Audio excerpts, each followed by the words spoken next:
Finally, The Rock has come back to New Jersey. Ladies and gentlemen, the time is here. The time is now, live in front of the world. You're hanging out with the people's champion, the Brahma Bull, the leader of Team Bring It worldwide. And more importantly than that, you're hanging out with the most electrifying man in all of entertainment. And for today's special occasion, we're going to do a special segment The Rock likes to call Rhyme Time with The Rock. And it goes something like this. This segment is brought to you by the jabroni beating, Lalau, pie eating, trailblazing, eyebrow raising. You better think quick, but not too fast. If you're going to do one thing today, listen to the Bob Culture Podcast. Live here in the studio, where you don't need a code. Hashtag BCP 100th episode. The Rock loves movies, music, podcasts. They're all great inventions. But you best believe The Rock has the best seat in the house to the almighty band known as Vextion. Fantasy football picks and prize giveaways on today's agenda, that's for sure. But please, please do yourself a favor. Pay tribute to the Crusher and donate to Connor's Cure. And on that final and parting note, The Rock leaves you with this. Today's podcast episode is one you surely wouldn't want to miss. If you smell what The Rock is cooking. Underappreciated, one more cannot do.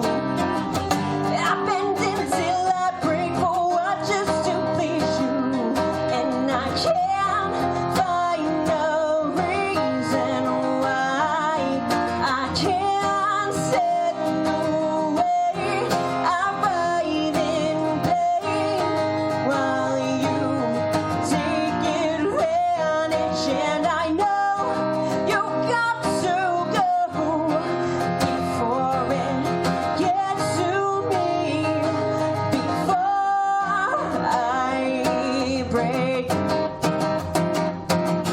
It's also clear to me that you're just in my way. Entitled, condescending, and the games you play. So bad for you, this life I live is all my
guys? We're back here. A couple of technical difficulties, which happens, which is why we usually do an audio recording podcast. But this is BCP 100. We are ready to go. We already had some great performances from Vextion. I don't know how much of that you saw. We'll definitely have them back in a little bit, though. We're going to keep the show rolling. Of course, like we always keep saying, please donate. Fight pediatric cancer. Connor's Cure, one of my absolute favorite things they do as far as WWE and wrestling. You know, we complain all day about the storylines and, you know, probably some of the stuff coming up for SummerSlam, but that's the most important thing. I love what they do with the kids, and I hope you guys can donate and help out, and we got some good prizes. But right now I want to introduce the editor-in-chief, the man, the myth, the legend, Mr. Bill Bodkin, without the Jameson sponsorship today. No, you know, it's a Sunday. It's the Lord's Day, and I do have to drive home after this.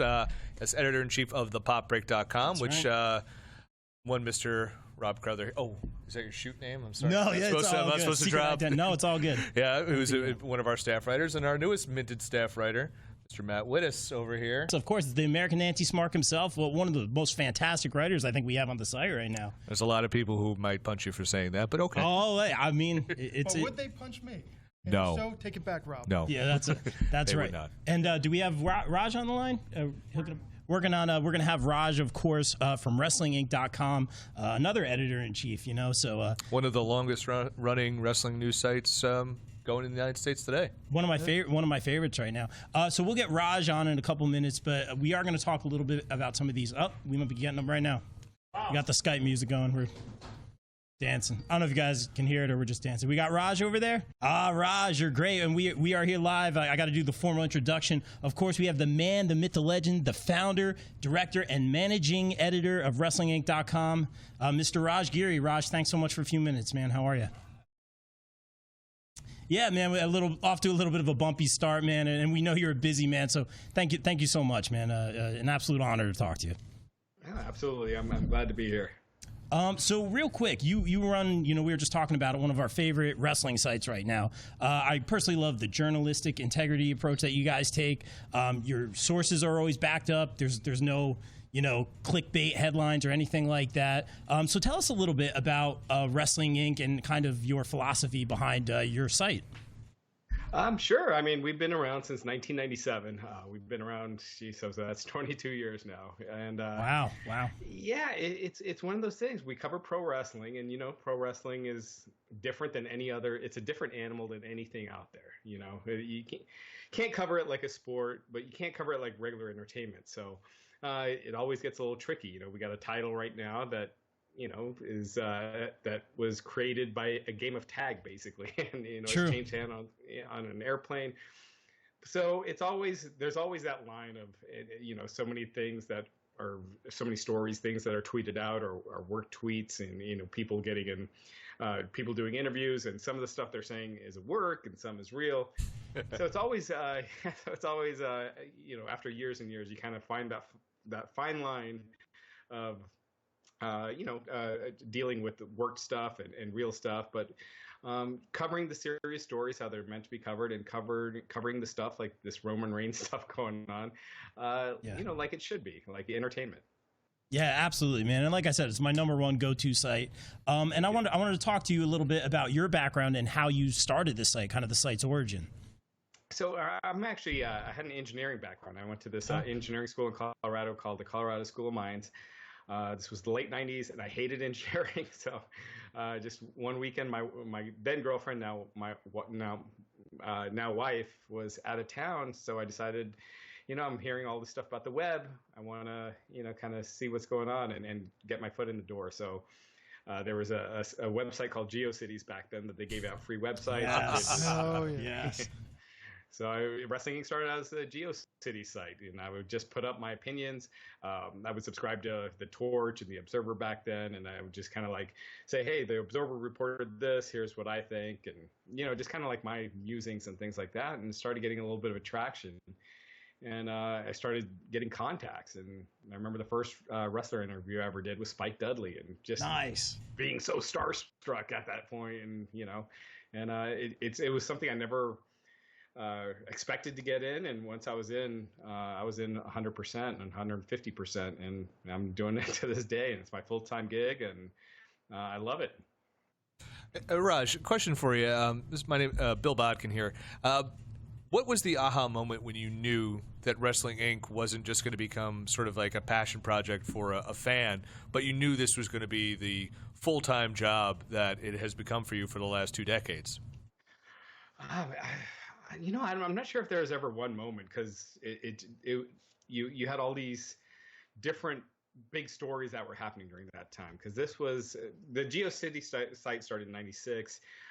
That's when WCW started overtaking WWF in the ratings, and but when I really realized how important it is to get the facts out there correctly and all those things was the WCW when that was folding, because that was a huge story. People's jobs were on the line, and there were just so many fake rumors and stuff during that period, and the internet was kind of the wild west back then, so it was like everything was going up, and I was like, we need to slow down. We need to make sure that anything we post is either from a legitimate source or that we know firsthand, and that was when I really that story was the one where that's kind of stuck with us to this day, is treating real stories how they need to be treated, and avoiding a lot of the stuff that other places do. Yeah. Nice, man. You said when you interviewed Spike Dudley, you got starstruck. You guys have had some great interviews, especially on the Winkley podcast. I'm a huge fan. Nick is fantastic. You're very lucky to have him. He's great. He's been on the show a few times. You guys have had the likes of Ric Flair, Rey Mysterio, MJF recently. Do you guys still kind of get starstruck a little bit when you talk to names of that caliber? I'll get starstruck every now and then when I'll talk to a wrestler from the '80s that I've never spoken to. It's been a while, but it's funny. The one time I was intimidated by a wrestler, I felt like going into it, not once we started talking, was Harley Race. Just with his reputation, just being this complete, no nonsense badass, and I remember when I interviewed him that was the one time I felt just kind of like the nerves and everything going into it. But he was great. He didn't really want to break kayfabe too much. Like, I asked him about the Hulk Hogan gun rumors and Vince McMahon trying to get him to pull out a Starcast. I mean, it's not Starcast, Starcade, and he didn't go into too much detail. But that would be the one time I felt like I felt really starstruck / intimidated. Yeah, I get that. Hey, Raj, this is Matt Wittes. I've become a big fan of being a bad guy for a good reason. And just as you mentioned, all these different big milestone stories that have come out during your 20 years as it's progressed from, a hobby to big-time journalism. Do you ever feel, it seems like every time there's a bit of good news, a marriage, a Hall of Fame induction, it gets sent straight out to Sports Illustrated or ESPN, where it's kind of the internet wrestling community's job to bring up the less glamorous things that are coming out, suicides, sex tapes, and all of that. How is that for you? Yeah, absolutely. I mean, that's one of the reasons why WWE likes working with those sites and not with wrestling sites, because we do cover, drug test failures or things like that, or the negative side of the business as well as the positive. And right now we're in a period where a lot of key business indicators are declining with WWE, even though their revenue is going to be jumping up considerably soon. Yeah, it is. I mean, it is. It's one of those things. Like, I love pro wrestling, and I've been a fan since the '80s. And to this day, when I hear people bashing it or making fun of it, I still get a little defensive about it. But a lot of the stuff we have to write is stuff that's negative because it's true. It's stuff, regarding business, or how, legends of this sport have to have a GoFundMe now to take care of, knee problems and surgeries and things like that. So it is tricky, but you have to do it, and hopefully it leads to the business getting better and changes to the business where we don't have to cover that in 20 years. Conversely, what's your thoughts on? There's been a lot been made recently about the overwhelming, it seems sometimes, negativity of wrestling fans on social media. Recently, both Brandy Rhodes and Renee Young getting kind of jumped online for comments they made. And I'm sure with you guys reporting on stuff, I'm sure you're, said people will say you're biased or you're too nice to one person, you're too hard on another person or a company. What's your thoughts on the, wrestling Twitter and wrestling social media out there, and how do you guys navigate through those sometimes very treacherous waters? Social media, it's a messy area because anyone can say anything without repercussions and without anyone knowing who they are. And you could say, far more dangerous things than ripping on a wrestler, right? Oh, yeah. And, we're at a point where I feel like as a society, we don't know how to handle where we're going with social media or how to monitor it or,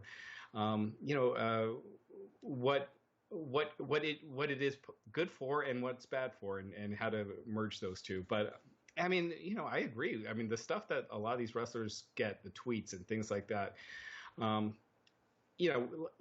we do a podcast, multiple times a week, and we critique it like a movie critic. So we're not bashing the talent or anything like that, but we will say when a show is bad or a storyline didn't work, just like we will when it was great or when a show was great. And I think that there's the difference. It's one thing to just be spewing negativity and hateful comments as opposed to trying to give a constructive look at the product. And I think that's one of the things we try to do is, and I know with a lot of my reviews, they've been more negative over the last couple of years than positive because the shows have been, worse realistically. And you see that. And you see that in all the different core aspects of the business with live attendance dropping and merchandise dropping and everything like that. And we're trying to point that out, hoping that, it'll lead to changes being made. Because, ultimately what we want is for the business and the sport to be more popular than ever. Really well said. And to that point, we have the new fresh AEW coming out, not to be cliche in asking this question, but how do you think AEW, they say it's not a competition, but how do you think AEW will match up to the likes of a WWE? Yeah, and this is, you're seeing fans taking sides already, and I'm not negative on that. I think it's kind of fun when you have, sports teams and sports rivalries, and as long as it's healthy and fun. With AEW, I've been a lot more cautious with it than a lot of people out there. They are generating these quick sellouts. They've been exceeding my, predictions on almost every turn.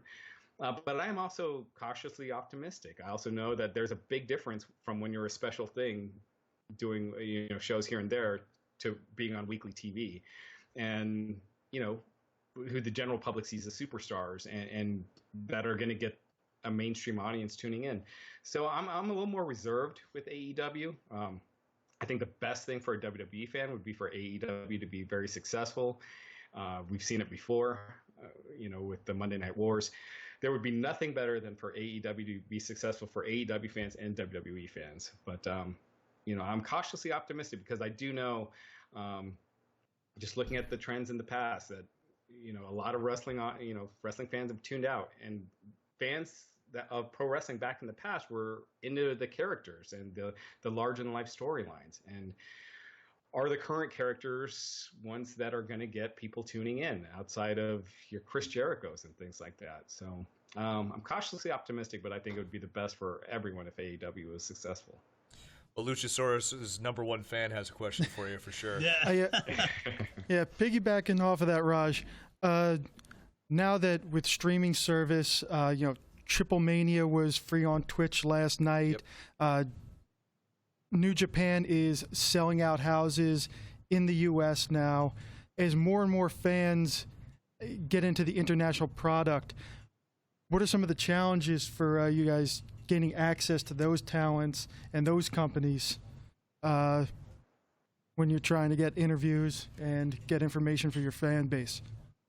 Right now, I would say it's the easiest it's ever been. We have those companies reaching out to us, saying, we want to get these talents on your shows and things like that. So in that regard, other than WWE, but outside of WWE, it's probably the easiest it's ever been as far as getting interviews and stuff, to where the original idea for the Winkley Tuesday through Thursday that we do for that podcast was to have one interview on a week on each episode. But we just get so many that we usually have to have at least 2. And every now and then we'll do 3 just because there are so many. So in that regards, it's gotten a lot easier. The companies have been great to work with. And the world has gotten a lot smaller in that regards as far as access to talent and things like that. Absolutely. And I have to ask you, we're all about the shameless promo here, as we always say on the Bob Culture Podcast. Love the Winkley, one of my favorites. Love the site. Tell us a little bit about your guys. You're talking about working with Nick Hausman. He's great, as I always say. But then you have the podcast with the likes of Justin LeBar and even Matt Morgan. What's that like for you guys? Yeah, it's great. Matt and I, and with Glenn Rubenstein, we do the post Raw podcast and pay-per-views, and then Justin LeBar does the post SmackDown. And yeah, Matt, me and him, we don't always agree on everything, and sometimes we'll get a little heated on the podcast, which, that's one of the benefits of doing a podcast is I don't have to just say it to his face because he's a big dude. But it's great. I mean, it's been wonderful. I mean, those guys have been on for years, and Nick, it's almost been a year.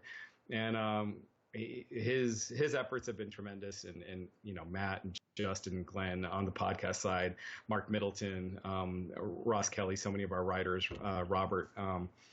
It's just been a great relationship, and their contributions have been just enormous. So. I mean, I could not do this. We have about 20 people that work on the site, whether it's social media, writing, things like that. Joshua Gagnon does a lot of our social media and writing. So it's been tremendous. Yeah, and like I said, I love the site. It's great. Everyone check them out. Of course, that's WrestlingInc.com. Raj, tell everyone where they can follow you on social media, Twitter, all that good stuff. Yeah, you can follow me, Raj Giri _303 on Twitter. But I don't tweet that often, so definitely follow Wrestling Inc. On Instagram, Twitter, YouTube, Facebook, everything. It's at Wrestling Inc. on all of those platforms. And yeah, we appreciate all the support and all the fans who helped us get to where we are today. Raj, thank you so much for coming on for a few minutes, man. We know you're an incredibly busy man. Thanks for coming on again for a great cause. Appreciate it. Thanks, Raj. Thanks for having us, guys. All right, man. We'll talk to you soon. All the best, Raj. Thank you. All right. Take care. Take care. Peace. All right, guys. Like I said, we're here live. We're going to keep things moving. We're going to get into a little bit of our SummerSlam picks. I think we'll talk about that a little bit. If you guys want to start getting Eddie set up, we might have some music coming up in a little bit. So let's talk about, of course, we will have our SummerSlam pick show like we always do. I'll see how you guys do on this little mini version right here. Bill Bakken, the best in the world. It's just dad reflexes at this point. He's got it, man. We have the match card here ready to go because I'm doing this on the fly, right? But thank you, Bill. So let's do a little bit of our SummerSlam picks. Nunez and Mike, if you guys want to come hang out, you're certainly welcome. We're just going to do kind of a rapid fire, keep it short and sweet. I think they're just like really engrossed by the pizza donuts at this point. Yeah, and you mean those purple glazed donuts over there from Asbury Park, New Jersey? Purple glaze. I like those purple glaze. Yeah, they're pretty good. Did you notice I was wearing my Cooper Groove drumstick? Yes, I did. Shameless pro. No, there you go. I'm just kidding, guys. This is all we don't bow to sponsors on the That's Bob right. Culture No, Podcast. we never do. Now, this is all about Connor's Cure, guys. We're fighting pediatric cancer. One of my favorite charities. I've worked with them before, and we have some stellar giveaways. I'll have to show you guys some of the stuff. I think there's an AJ Styles autograph. Shinsuke Nakamura poster, and the coveted top prize, I think, is that WWE Championship replica fanny pack. Oh, yeah. I could see you rocking that, Bill. My wife would kill me. She'd be like, what are you doing? All three of us are wearing our cargo shorts, so the only thing missing is a fanny pack, and what better than wear it like a champ?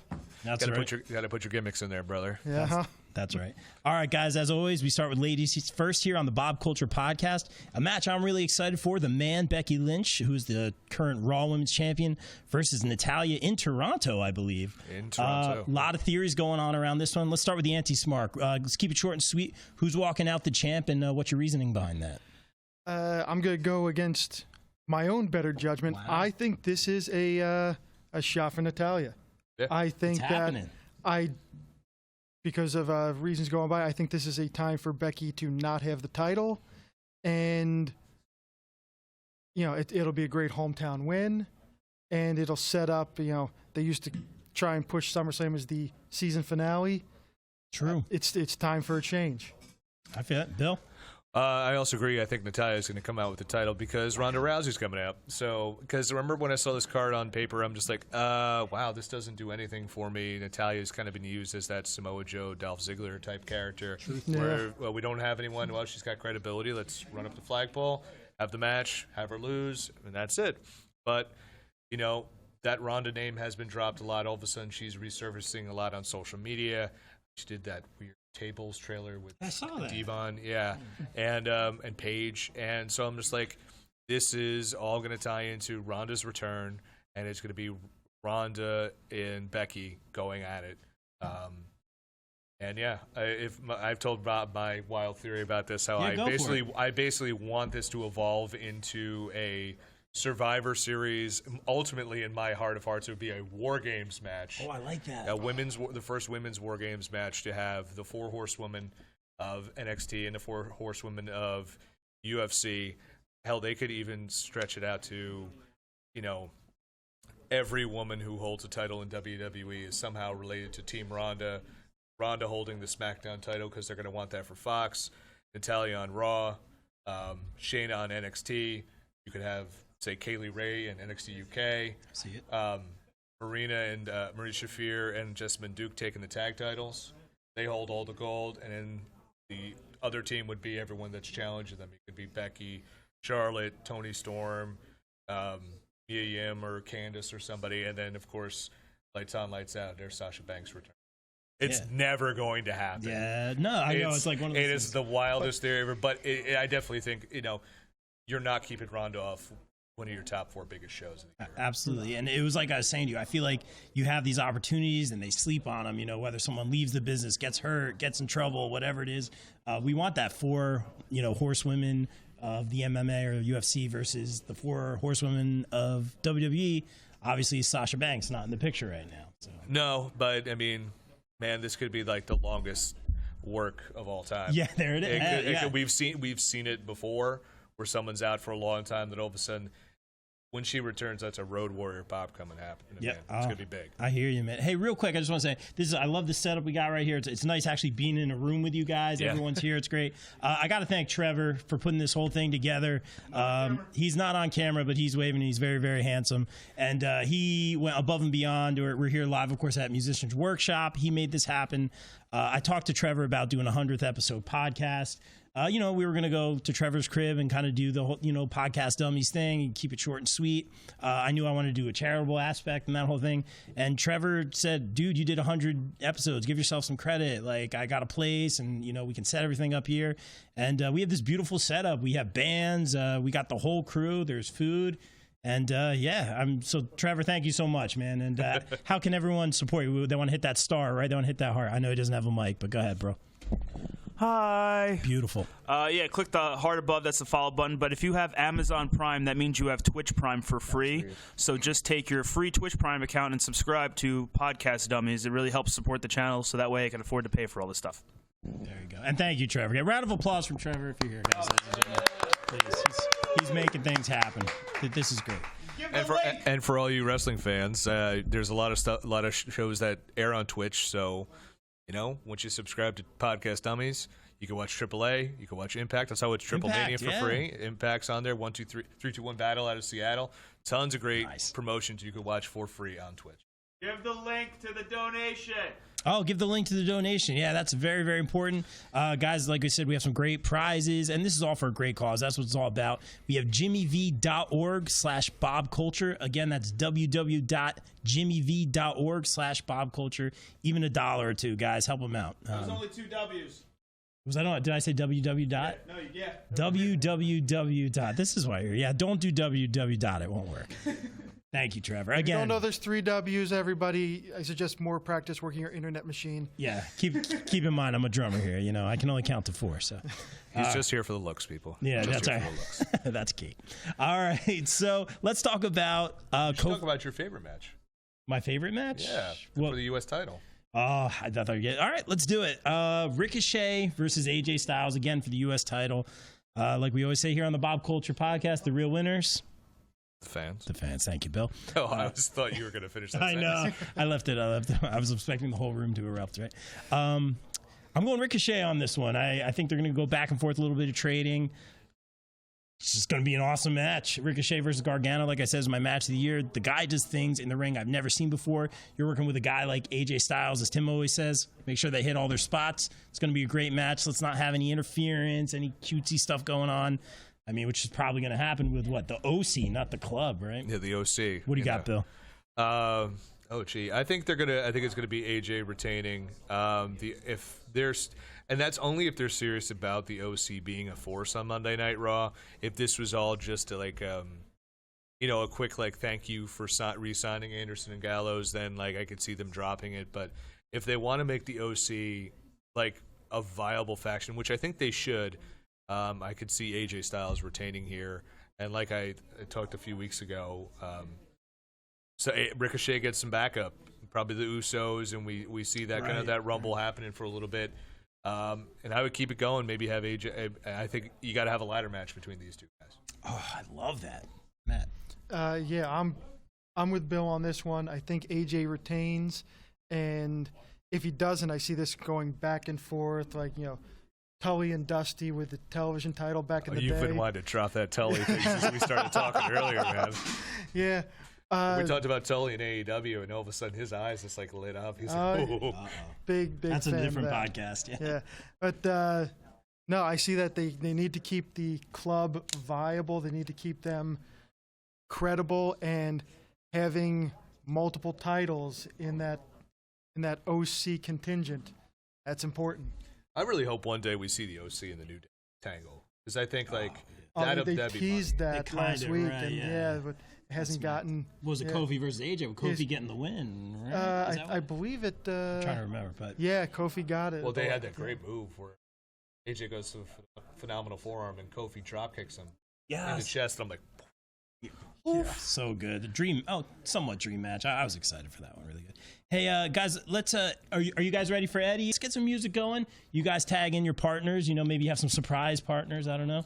And, I'm sure we can find at least one dad to tag in. there it is. I love it. Nice. Are we ready for Eddie up there?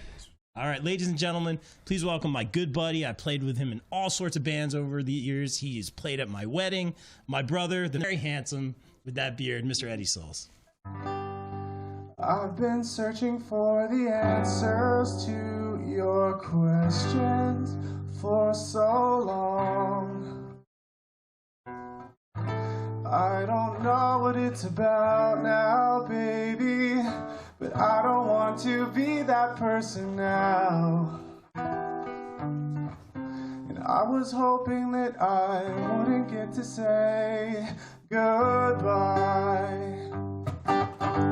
I've been waiting for you to make your decisions, and I can't make up the reasons for you now. You were holding on for dear life. Well, maybe I don't think that we can survive this fall down. And I was hoping that you wouldn't want to say goodbye.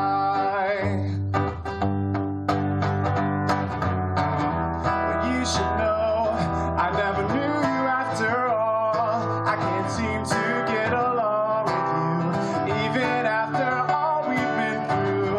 And even though you never turned to see me go, I know that you'll be waiting for the day that I come knocking at your door. I wanna be a billionaire so effing bad, buy all of the things I never had. I wanna be on the cover of Forbes magazine, smiling next to Oprah and the Queen. Oh, every time I close my eyes, I see my name in shiny lights. Yeah, a different city every night. Oh, I swear the world better prepare for when I'm a millionaire. Oh, oh, oh, oh, when I'm a billionaire. Oh, oh, oh, oh, oh.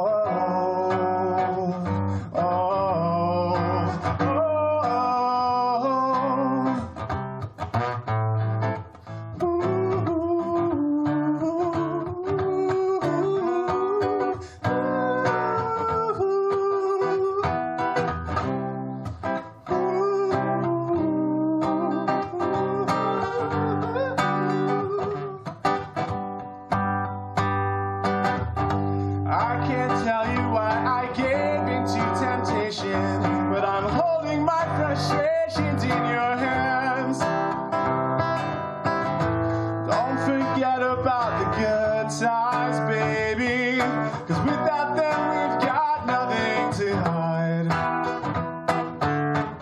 And with these last words, I will finally get to say goodbye.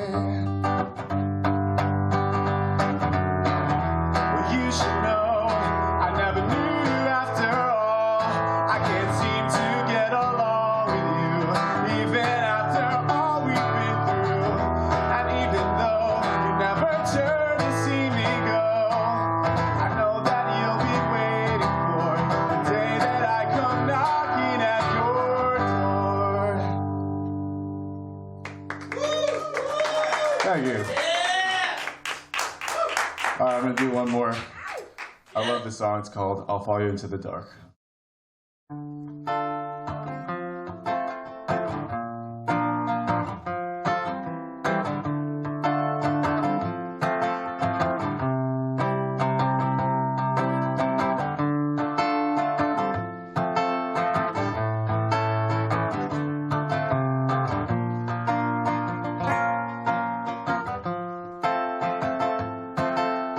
Love of mine, someday you will die, but I'll be close behind.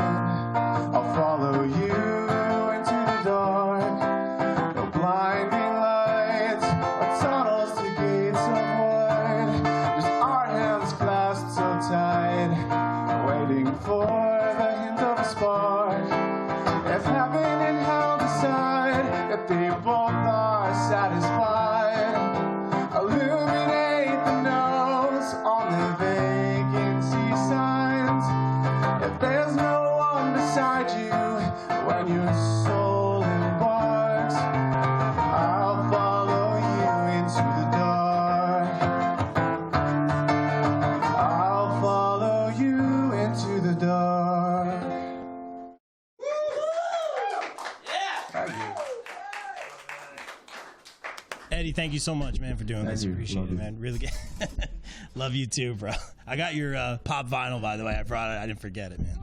Really good. All right, guys, let's get Chris Nunez up here, and the Vac Attack is back, Jack. New dad in town. Round of applause, please. There he is. Yeah, there he is. Kayfabe King shirt. Hey, Nunez, if you could grab those items behind you on the cajon back there. Like we've been saying all day, guys, this is for Connor's Cure. If you guys see that, Michael, if you do the honors. Hold that up hold that right up to the camera right there. Thank you, dude. And if you guys can donate a few bucks to jimmyv.org. Thank you, Tim. /Bob Culture. We got some great prizes for you guys. Nunez, if you wouldn't mind. Hold that up to the camera right there. We have of course, Ring Relic Daniel Bryan autographed Topps trading card. Can't beat that. It goes to some random person who donates $1 or more to the charity. That'd be great. Of course, Nunez, you got to hold this one. They don't want none. The man, the myth, the legend, of course. Yeah, even better. AJ Styles, the phenomenal AJ Styles. This is from a live event, or from the WWE shop, I should say. Signed AJ Styles 8x10. You guys can win that. And of course, like we've been talking about, the grand prize right here. I don't know who wants this one. We have the WWE Championship Belt replica fanny pack, so that's pretty cool. Thank you, Nunez, for doing that. No problem. And I even have for some local people, some Jersey, New York, Pennsylvania people, something like that. We have Alice Cooper and Hailstorm tickets at PNC. We're going to give away. So, guys, please donate, and thank you for donating so far. We really appreciate it. All right. Oh, well, the link one more time. It's jimmyv.org/Bob Culture. 3 W's on that. www. All right. If we can get see if we can try to get Allie and Mike up on Skype. And guys, I'm tagging you in because you guys are here to kind of round out our very short version of SummerSlam picks. So I'm going to take it to Kofi Kingston versus Randy Orton. We're going to start with Nunez, man. What do you think about this match? Who's walking out the WWE champion? I love the lead up to this. I love that they're referencing the storyline from 2008, 2009. True, I forget which year. So I love that they're referencing that.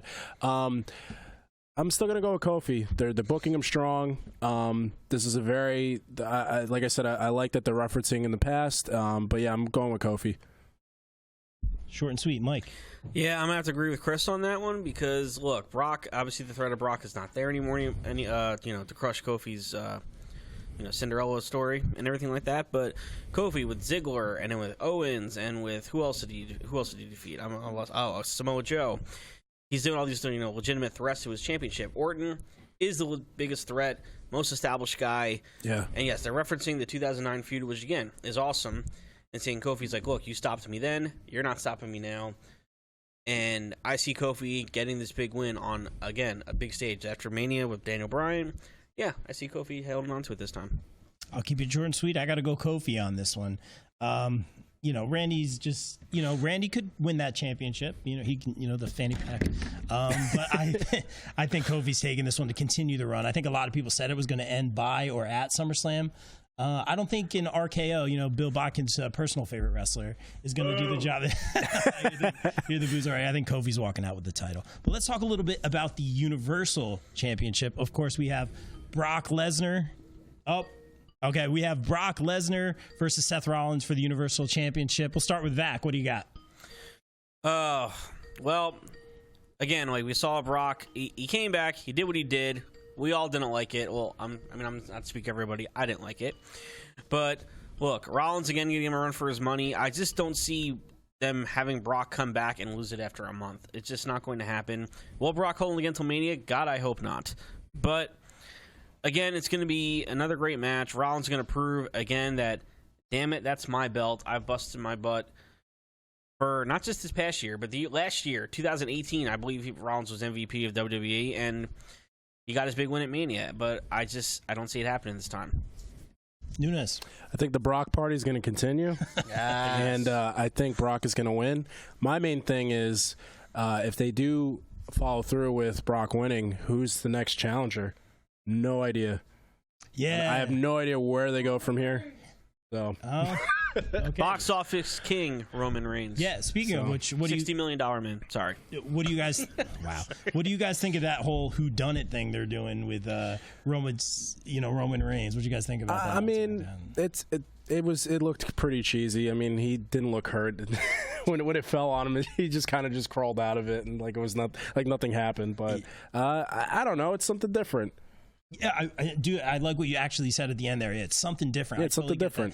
They're trying to change things up a little bit. We were talking about competition earlier. You kind of have that who shot Mr. Burns thing going. Yeah. Who done it? But the execution, like you said, a little bit cheesy. Yeah.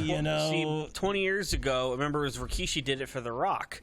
So is The Rock going to pay it forward now and do it for Roman? I don't know. It's a Who Hit Stone Cold storyline again. Of course, that was back when WWE was at its, attitude. Controversial best. Well, depends on how you think about that. But I don't know. I mean, it doesn't interest me as much. I mean, they got Roman Reigns. I respect him so much what he's been through and everything like that. He's just won an ESPY. He's in a movie, everything like that. But no, just come back. Just quality. Just have him go on good matches. Maybe he could be another. I wouldn't say right away another threat to Brock, but I'm going to get a couple more good feuds going in. I mean, Brock, unfortunately, after SummerSlam, is probably going to be gone until Survivor Series. Or at least the next, Australia, Saudi Arabia tour? Who the hell knows? With the belt. With the belt. Okay. Very interesting. Of course, we have who's Bayley taking on Ember Moon, right? Ember Moon, yeah. That's interesting. That's interesting. What do you got on this one? I think keep the Bayley train going. Ember Moon, I'm glad she's getting her shine. She got that bad shoulder injury. She's young, up and coming, so I don't think they're going to give it to her just yet. But I'm going with Bayley. Yes, going back, I'd have to say yes. Bayley's going to do this. She picked Ember Moon out single-handedly. I think we're going to have a nice, good 10-minute face-to-face versus face match. Ember Moon is going to get that big spot, obviously, and it's going to be, again, another hug, handshake at the end. Well, of course, hugs. It's Bayley. But Bayley got her money in the bank, and she cashed in the same night, and Bayley's worked to get back and to be the champion, and now she's, the heading of the SmackDown Women's Division. So, yeah, I say Bayley holding on to it. Totally. I agree with that. What other matches we got for that one? There's not really too much more. I was going to ask you guys, who do you think actually did it to Roman? I was going to bring that up before. Who do you think did it? There's a lot by Rock. Rock paying it forward. Really? You think it's The Rock? There's a lot of theories that again, you said it was an interesting concept where they kind of had you kind of saw Buddy Murphy in the background walking away, stuff like that. Okay. So a lot of people are saying Buddy Murphy. Who do you got? I'm going to throw a wild card out there. I'm going to say Daniel Bryan. Daniel Bryan. Yeah. Really? I just think back, the last time they wrestled each other, it was for the number one contendership for the title, leading into, what was that, WrestleMania 31? That's correct. 2015, yeah. So, like I said, with this concept, it's something different. That would be a person that is way out of left field that you wouldn't think is doing because he's in a tag team right now. But I would like to see Daniel Bryan back in the main event. So, okay, I got you. Say Daniel Bryan. So we talked about this a little bit before the show. TakeOver. We're super excited for TakeOver Toronto. I know, yeah. You got that shirt like 2 days after it came out. Yeah, I literally ordered it as soon as I saw it. Yeah, but we have Gargano versus Adam Cole 3, I believe, baby. Yeah. So what do you think about that one, Nunes? Is Johnny getting the title back? I think he's going to get the title back. Really? Why am I surprised? I mean, yeah, it just my main thing is I wonder what the third fall is going to be, because that's choice by William Regal. If I'm correct me if I'm wrong. Oh, that's how it works. Yeah, I know Johnny picked one, and because it's a regular wrestling match, and then it's a street fight, and then it's Regal's choosing, I believe. I believe it's something like that. So the Undisputed Era is definitely going to get involved, especially in the street fight, no disqualification. So of course they're going to get involved. I think Johnny's going to take it though. Okay, really well said. And real quick, what do you guys think about, like I said, we're excited for TakeOver Toronto. What do you guys think about SummerSlam overall? Is this, Bill card worthy of a SummerSlam? I gotta be honest here. I feel like it's a little bit rushed. 4 weeks to build up to SummerSlam. A little early this year. It is very early this year. Mike and I were talking about that before. It is very early this year. I don't know. I feel like they're kind of just like rushing it. I feel like they're more focused on their next pay-per-view, which might be, was it overseas? I'm not sure if they're going to do another, tour of the Middle East or, down under.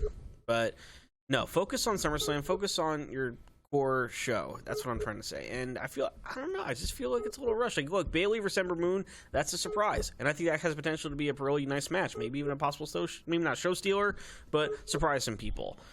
And, look, Natalya, I know, I love Natalya, but I just don't, I think we mentioned it before, I don't see her doing it. And, yeah, I don't know. I just feel like it's a little rushed. Like, the Kofi Orton thing, I think, is cool. I do think that is really cool. Referencing, like, 10 years ago.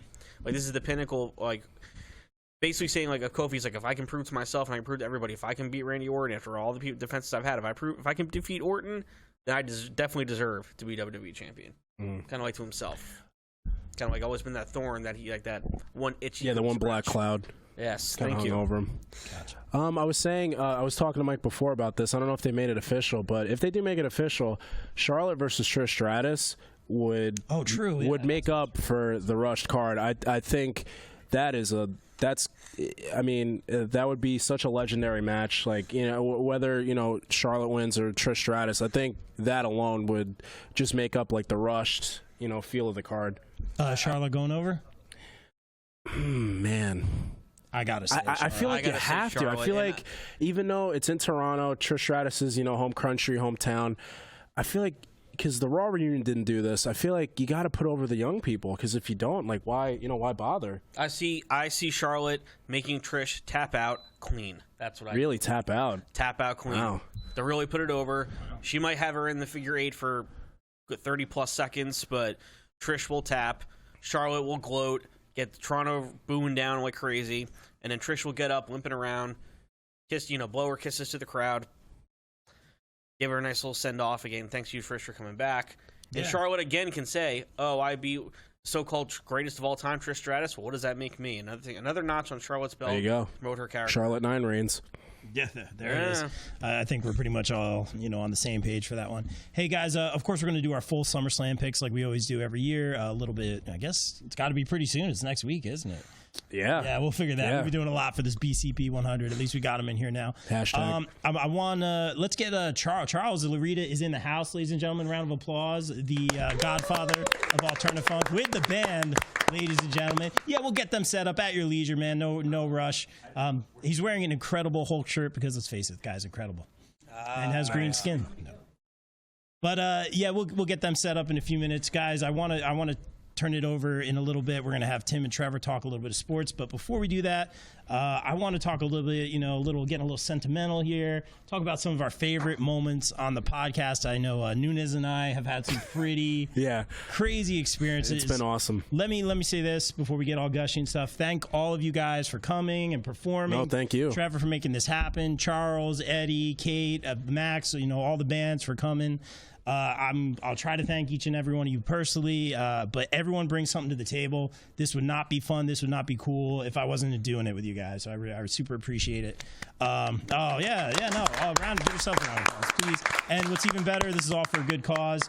Mike, my sister has always said, you and Mike should do a YouTube channel or do a show or something like that. She's not wrong. Yeah, well, I'm still waiting for that Chris Nunez. Wayne and Garth, just off camera. Exactly. Nice. So it kind of happened, with the podcast, and it was meant to be. And Mike coined the term, the Bob Culture Podcast. Oh, wow. I didn't even know that. Yes, wow. That's all I contribute. Genius. I just want to say, Rob, I am so proud of you. You wanted to do something. I applaud you 100%. This has been all you. I mean, yes, we're all here, just to help, It's fun. Someone get the tissues. I'm just saying, I'm very proud of you, man. You went out, you did this all your own. I really commend you for it. Appreciate that. And Mike, new dad, round of applause for that. Dad goals. Hashtag dad goals. All right. Megan, Tessa, I love you. The gentleman to my right, Mr. Chris Nunez. Hashtag wrestlers love Chris Nunez. And the reason we say that is because every time, hashtag 500 days of Nunez, he is 500 days of summer, Summer Rae's best friend. For that day. We always say that Nunez has such great rapport with people, but when we go to these cons, how do I put this? When we went to Boardwalk Beatdown, Nunez is chatting it up with Summer Rae, former WWE superstar. I think she just felt bad for me. No, not at all. And we're like, all right, they're chatting or whatever. 45 minutes later, they're sitting down next to each other, just talking, taking selfies. She's signing autographs. And it wasn't like Nunez was creeping or anything. A little bit. No, not at all. She was fantastic and took a few minutes to come on the show. That was all Nunez. When I came to the HorrorCon in March, I believe it was. Yeah, end of March, yeah. Velvet Sky was there. We got to meet Ashley Massaro. Yeah, rest in peace. Yeah. But Nunez, as soon as we get there, Nunez comes up. He said, Velvet Sky will do the interview. Ashley will do the intro for you guys. He had everything set up, going the extra mile. So really good job. I appreciate you doing that, man. Getting guests and round of applause. Yeah. And, for Vac, too. All Nunez. He's got the charisma. Real quick. I went there. It's better than Moment of Chris. I'll take anything over that. Oh, boy. Let's go. Hi, Nunez. Oof. Oh. The Yes movement. Yeah. All right. That's it. All right, I'm done now. I'm digging that. Of course, I'm in trouble because I didn't thank her first. Got to thank the wife. Round of applause for the diva. Superstar. Fly higher, further, and faster. Yes. Oh, I love it, man. I came to the table, literally went out to dinner, and I said, what do you think of the idea of me doing a podcast is? And this is me being a drummer and a terrible speaker. And she was like, yeah, totally, do it. I like it. And she was my first ever guest. And it actually turned into something. It was good. We've had celebrities on. 99 episodes later. Look at this. Yeah. And now we're doing episode 100. That's great. Episode 100. Circle. Yeah, but I have a lot more thank yous. I'm not leaving anybody out. Don't worry. I have a lot more thank yous. Shows get canceled half this time. Yeah. Nowadays. This is true, This is great. One less thank you, and then we'll do some more thank yous later. Trevor, again, thank you for putting all this together. He's relaxing. He's Tech working extraordinaire. Very, very hard. Let's Tech wizard. Oh, man, he's made all this possible. Nunez, favorite memory. I think I can name 3 off the top of my head. Favorite memories of doing this. Honestly, it's not just one memory. It's like you mentioned, the Boardwalk Beatdown, just the whole experience of I want to thank you for all the opportunities and the experiences that I would have never been able to do if it wasn't for you being like, hey, Nunez, we should do this or we should do that or you should come here, or you should come there. And I'm like, oh, okay. And then ended up being, amazing. So, Boardwalk Beatdown was great. The horror convention was great. Ghostbusters. Yeah, we interviewed Ernie Hudson. That's a dream come true. I still. How cool was he? The conversation actually got pretty deep. Yeah. It was very I guess spiritual, I guess you want to say. Yeah, it just very got philosophical, and I liked it hit me in my feelings. But I love this town. Let's not bring that up. Even Warped Tour, even though we didn't get any interviews, we got to see Joe Gacy. Yeah, we got to cover the event. It's great. Yeah, it's not just one moment. It's been the experience overall. It's been great. Just thank you for giving me the platform to Be me, I guess. Yeah, man. And Thank we you. love having you, man. It's great. Mike, any favorite memories?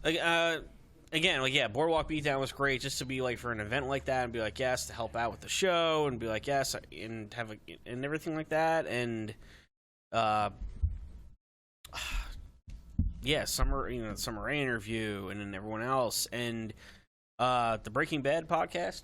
Of course. Because besides, getting you into wrestling, I tried to talk to you for years, like, oh, this is one of the best shows ever. I know it's not your thing, but you gotta watch, and you finally did, and I could be like, and I kept my mouth shut. Mr. Spoiler Alert himself did not mention anything, did he? No, great show. Yes, I did. Is that your reputation, Mr. Spoiler Alert? Or? Unfortunately, yes. I'm trying to work on that. It happens. Yes, but I've been raving about it nonstop. But yeah, Max was there. I remember we've both been fans of the show since day one.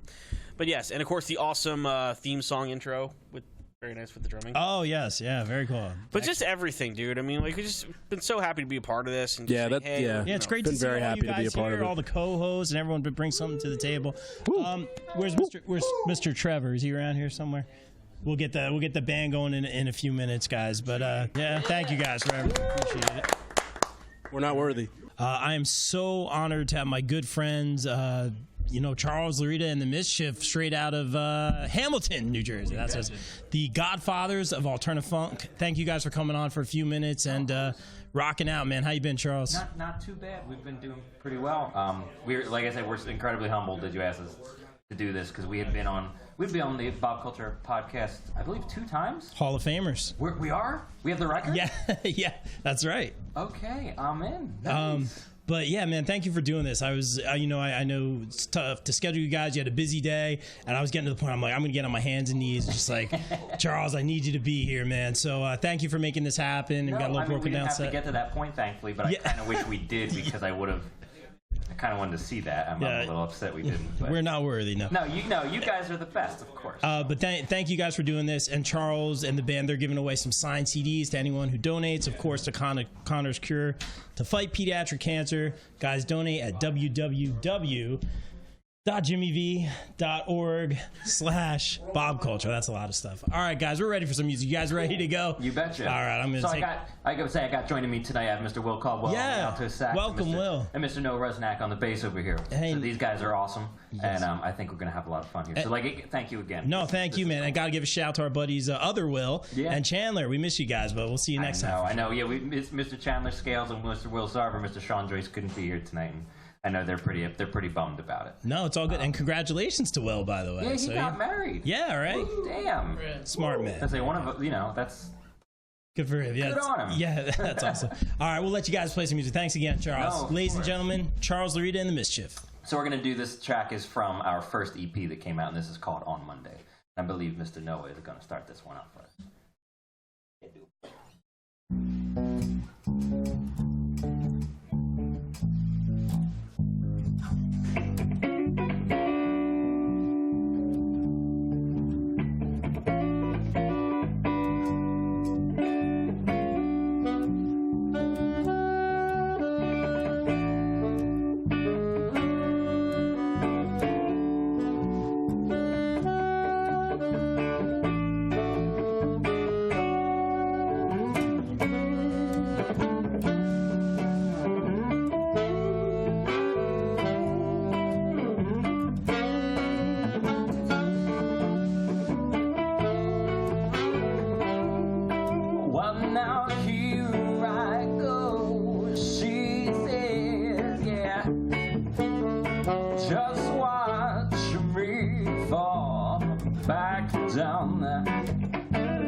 Well,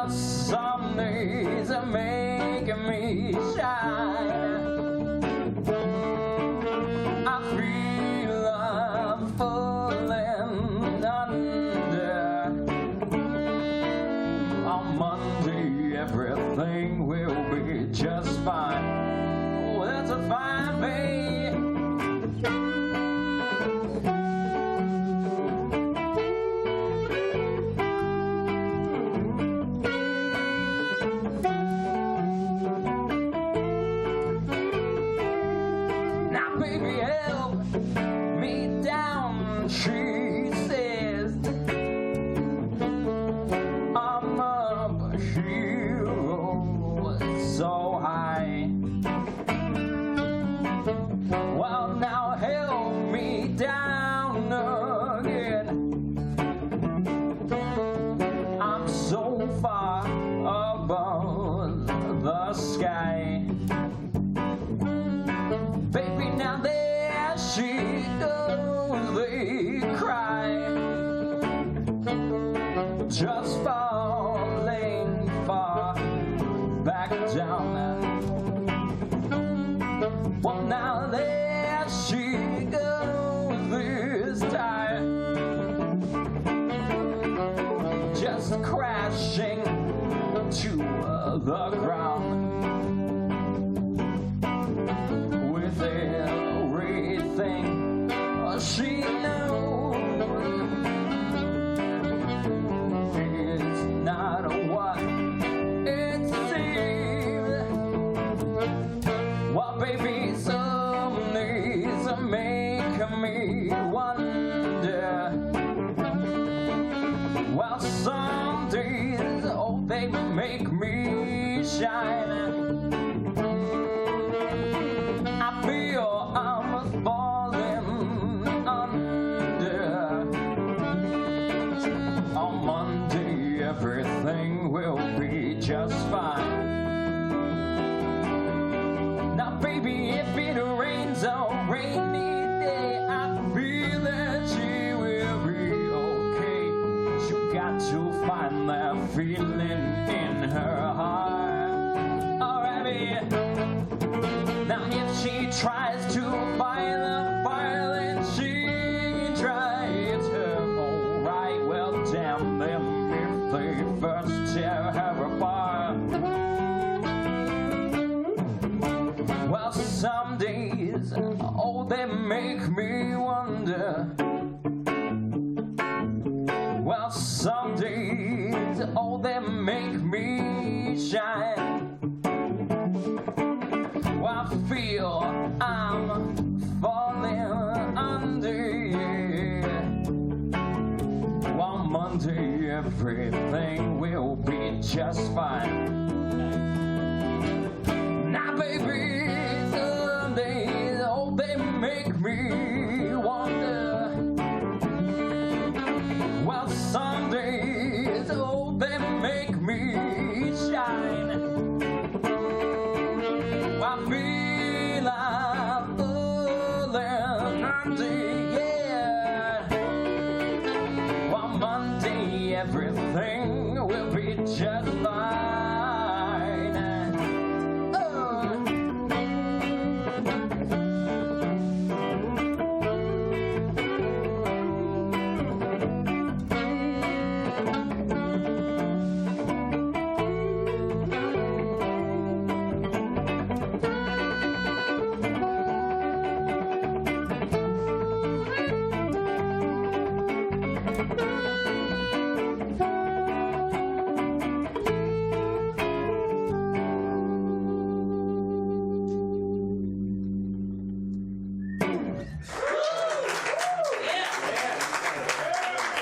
Thank you so much, guys. Thank you. You tricked us with that ending. I was trying to be polite. Like, I don't start These guys are tricky. You gotta watch these guys. Slow burn ending. That's right. I should have known, man. I seen you guys enough time.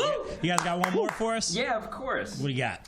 We'll do our little crowd favorite, which is called Rat Race, which I think is everybody's crowd favorite. Love it. Do it for you, Rob. I wear my shoes. I do my outfit for you. Dude, I love those shoes, That's why I brought these, man. I wasn't sure. I didn't know if the green kit was gonna like make an appearance, so I was like, he knows the deal. The crypto kid. I was ready. I was totally ready to wear like these radioactive looking shoes. I could never lose these, even if I tried. Dig They're it. just the brightest things. But yeah. Love it. All right. I'll stop this love fest. I know you want. No, I like the love fest, man. I don't. Who cares about all these guys? Let's just keep this. Kate gets angry. I can't blame you. All right, so this one's called Rat Race. Ready? 1, 2, 3, 4.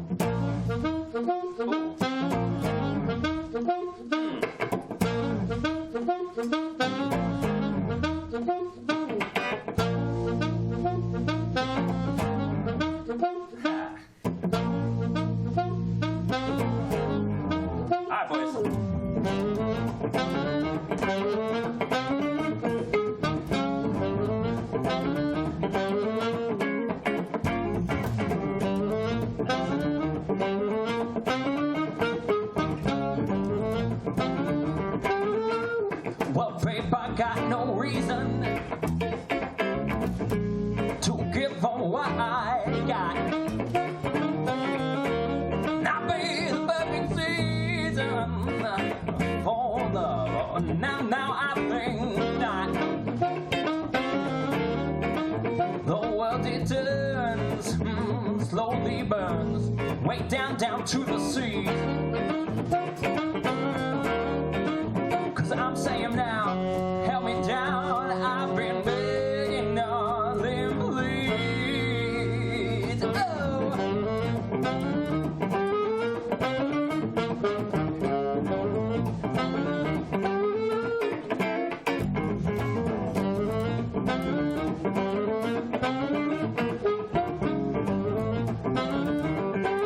Well, now, there's this notion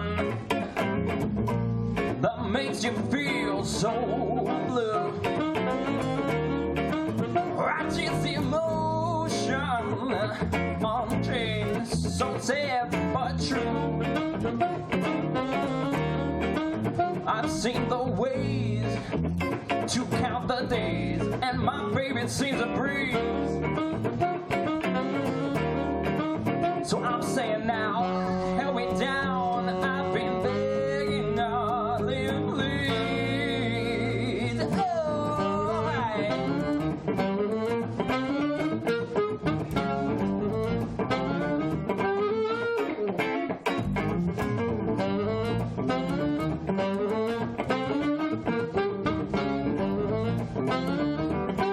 Mr. Will Cobble, what you got for me, baby?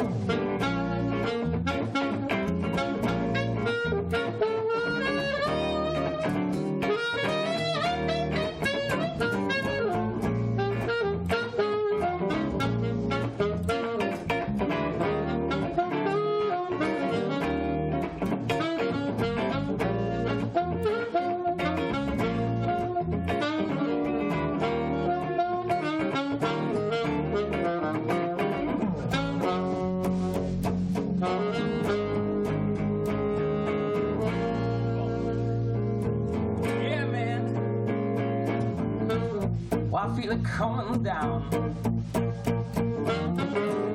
It's getting so hard to breathe. It's coming down so strong.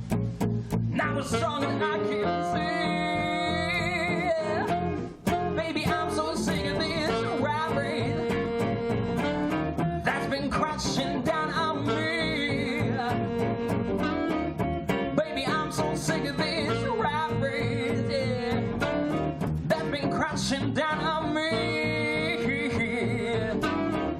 On my mind, I said, come on and fool me once, come and fool me twice, come and fool me 3 times, come pay the price. I'm sick of this rap race, babe, that's been crashing down on me. Alright, well, outside dreaming, are you truly ever free? Logically seeming unkind as it may be. Free up your mind and try to unwind and feel the disease. I said, babe, help me down. I've been begging, darling, please. Yeah, right.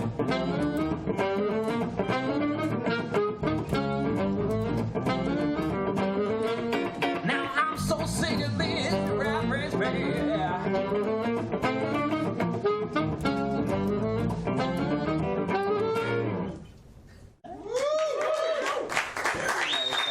Thank you so much. Ladies and gentlemen, Charles, Laurita, and the Mischief. Thank you guys so much. Of course, thank you. All right, hang out, get some pizza, get some donuts, go relax a little bit. Maybe we'll do a little jam later. Oh, the pizza's done. We took care of that. Oh, it's literally gone.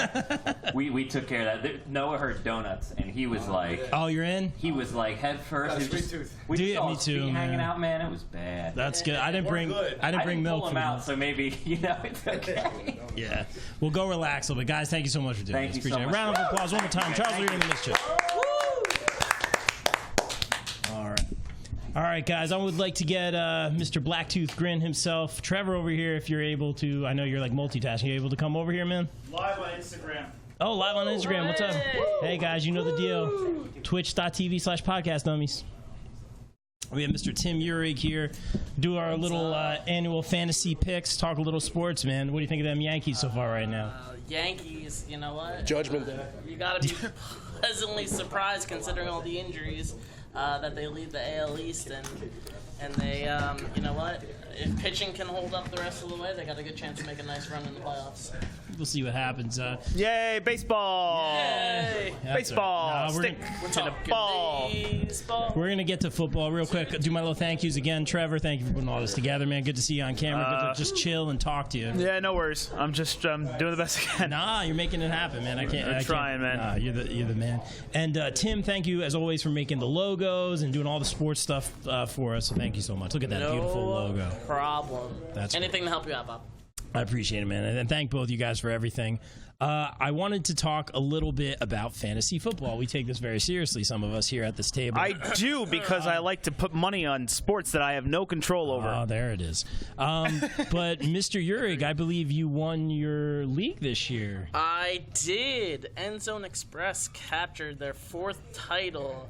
And Congratulations. you know what? I heard that you won. Oh, that's your right. I league this did. year. That's right. Unicorn's Revenge. I was in last place, so I had to be the unicorn, wearing the unicorn horn. Now Nunez has donned that attire. Nunez, the new unicorn. I've seen the horn on Nunez. It was a good look for the unicorn for when he lost the fantasy football. I'm told. Maybe it's an omen. He doesn't talk about it. He says. Maybe it's an omen. I went from last place to first place, so you never know what's going to happen. Yeah, but I'm in that league. So, hashtag Champ Missioner. Tim, we need handshake right here. Well done, sir. Now, Trevor, how did fantasy football go for you this year? I'm not gonna lie, I kind of dominated right from the beginning, and but the playoffs were not kind to me because I went into the playoffs with heavy injuries. Okay. I had 2 leagues, on my big money league PPR. I had some major injuries, and I was only able to pull out 3rd place. Okay. So I went to 3rd place. I had it. I was there. But if anyone remembers that Monday night game with Cam Newton and the Carolina Panthers going back and forth in the final 2 minutes. Oh, with McCaffrey, he went off that game? Yeah, McCaffrey did go off that game. I had 3 players versus McCaffrey, and they didn't equal him. Yes. And in the final, you know what happened on the final play of that game? What happened? They gave it to McCaffrey to run for 10 yards. And you know what happened? That's 1 point in PPR. I lost by 1 point. Oh. So I lost going to the championship game by 1 point because Christian McCaffrey decided to run 10 yards in a nothing garbage time situation, not just go 9. Yeah, but what we know is garbage time points count. Well, that's the funny thing, because guess when I said I had 3 players going against him? Guess what one of my 3 players was? Cam Newton. He just had to throw it. For 10 yards, or hold on to it himself. I didn't care. He just had to not give it to Christian McCaffrey. So, that was a bit of a disappointment. The only thing that I could take out of last season, like I said, PPR, came in 3rd place, works for me. Other leagues, standard league, I went through 5 quarterbacks. I had Alex Smith.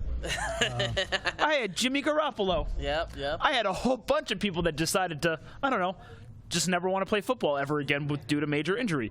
So that was out for me. The only thing that I took solace in, and I don't know if that's a real word, is the fact that I said to you guys on the fantasy football podcast that we did, we had our bold predictions. Now, I know you guys were on me a lot about the Steelers last year. A little bit. A little bit, only because, but, because I kept saying Big Ben. I kept saying Antonio Brown, they weren't going to miss Le'Veon Bell. I was right about that. As a team, great. But my bold prediction was that the number 1 fantasy player on the Denver Broncos was going to be a running back, which they haven't had in years, and he wound up being that, so I'm okay with that. I feel like that gives me a little bit of clout here on the Bob Culture podcast. I think the clout that you get is from our what do we call it? Our Superb Bowl. Oh, the Superb Bowl. Yes. Prediction show where you decided to make the prediction. We all agreed that it was going to be a good game, and we all thought that it might have been high scoring. But right at the end, you said, "You know what? Wouldn't be surprised if this was a low scoring." And I was like, "Oh my God!" I was mad at myself, Trevor. I was sitting there watching. I'm like, I'm mad at myself. Why do I have to be right about this and not? I didn't have money on that one. Yeah, but of course, the under would have been nice there. Yeah, I know. Gotcha. Thanks. Once again, Tom Brady. Yeah, oh yeah. Really likes to cash in with me. Oh, but we got him for 2 years. It's okay. So, so Tim and I recently went on a little road trip with my pops and stopped at a lot of the stadiums. You're a shareholder for Green Bay Packers. Yes, wow. I'm owner Rob Crothers. Nice to meet you. Yeah, wow. It's amazing that's on your card and will probably be on your child's birth certificate. And where it says father, it's just going to say shareholder of the Green Bay Packers. I do have a couple shirts and hats and all that. I mean, we went to the meeting. We had to get all the swag. And we came back with a couple cheese hats. Kate has a cheese hat. That was part of the deal. I want one, but you know what it is? One year I got a New York Rangers puck hat. Oh, nice. Okay. That thing's annoying to wear. It's huge. You know, it's a giant puck, and then people look at you like the cheese hat makes sense in Green Bay, but, you know, when she's at the diner and she gets extra cheese on her omelet, they're just going to look at her weird. Yeah, no. But so anyway, we stopped at all these stadiums and parks. We went to a Brewers game, went to Miller Park, obviously Lambeau Field for the shareholders meeting. We went to really the Pro Football Hall of Fame, Canton. Which was all sorts of fantastic. And I did bring the championship title belt to all those venues. We take it very seriously. Yeah, well done. Well done. I was the one who took the pictures at all those locations. Thank you, portrait mode. And then Wrigley Field, we were outside of there. So it was awesome. And Tim's talking fantasy football to me, and I'm saying, I haven't even bought my magazine yet, and I am so behind. The fact that it turned August 1st on a Thursday this year, and it was the Hall of Fame game, I mean, talk about it not meaning a damn thing. First of all, the score was like nothing most of the game, and it just didn't mean anything. I mean, I felt bad for the Falcons and the Broncos. As you know, I do work for the Jets from time to time, too. And I, unfortunately, I have a new job and everything with that. And the Jets have been very, yes, thank you. But the Jets have been very kind to me because I have to miss this whole entire preseason, so I don't even get like a deep look into it that much. But from the people I talk to that are at training camp, when we're talking fantasy football, I honestly think you might have to take a flyer on 2 Jets players this year. It's a bold prediction, and it's not a bold prediction. We're talking Le'Veon Bell, who hasn't played football in almost a year and a half due to suspension and whatnot and not being on the Steelers and everything. But I'm telling you right now, from everything that I hear from training camp from the New York Jets, it looks good.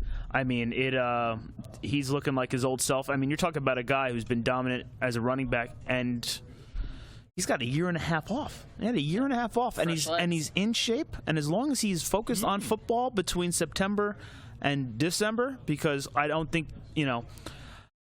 listen, I want the Jets to go to playoffs. I want them to go far, but let's be honest with you. The division they're in, they have to be the wild card team. They're going to have to be the wild card team. 8-8 for most Jets fans is not going to cut it.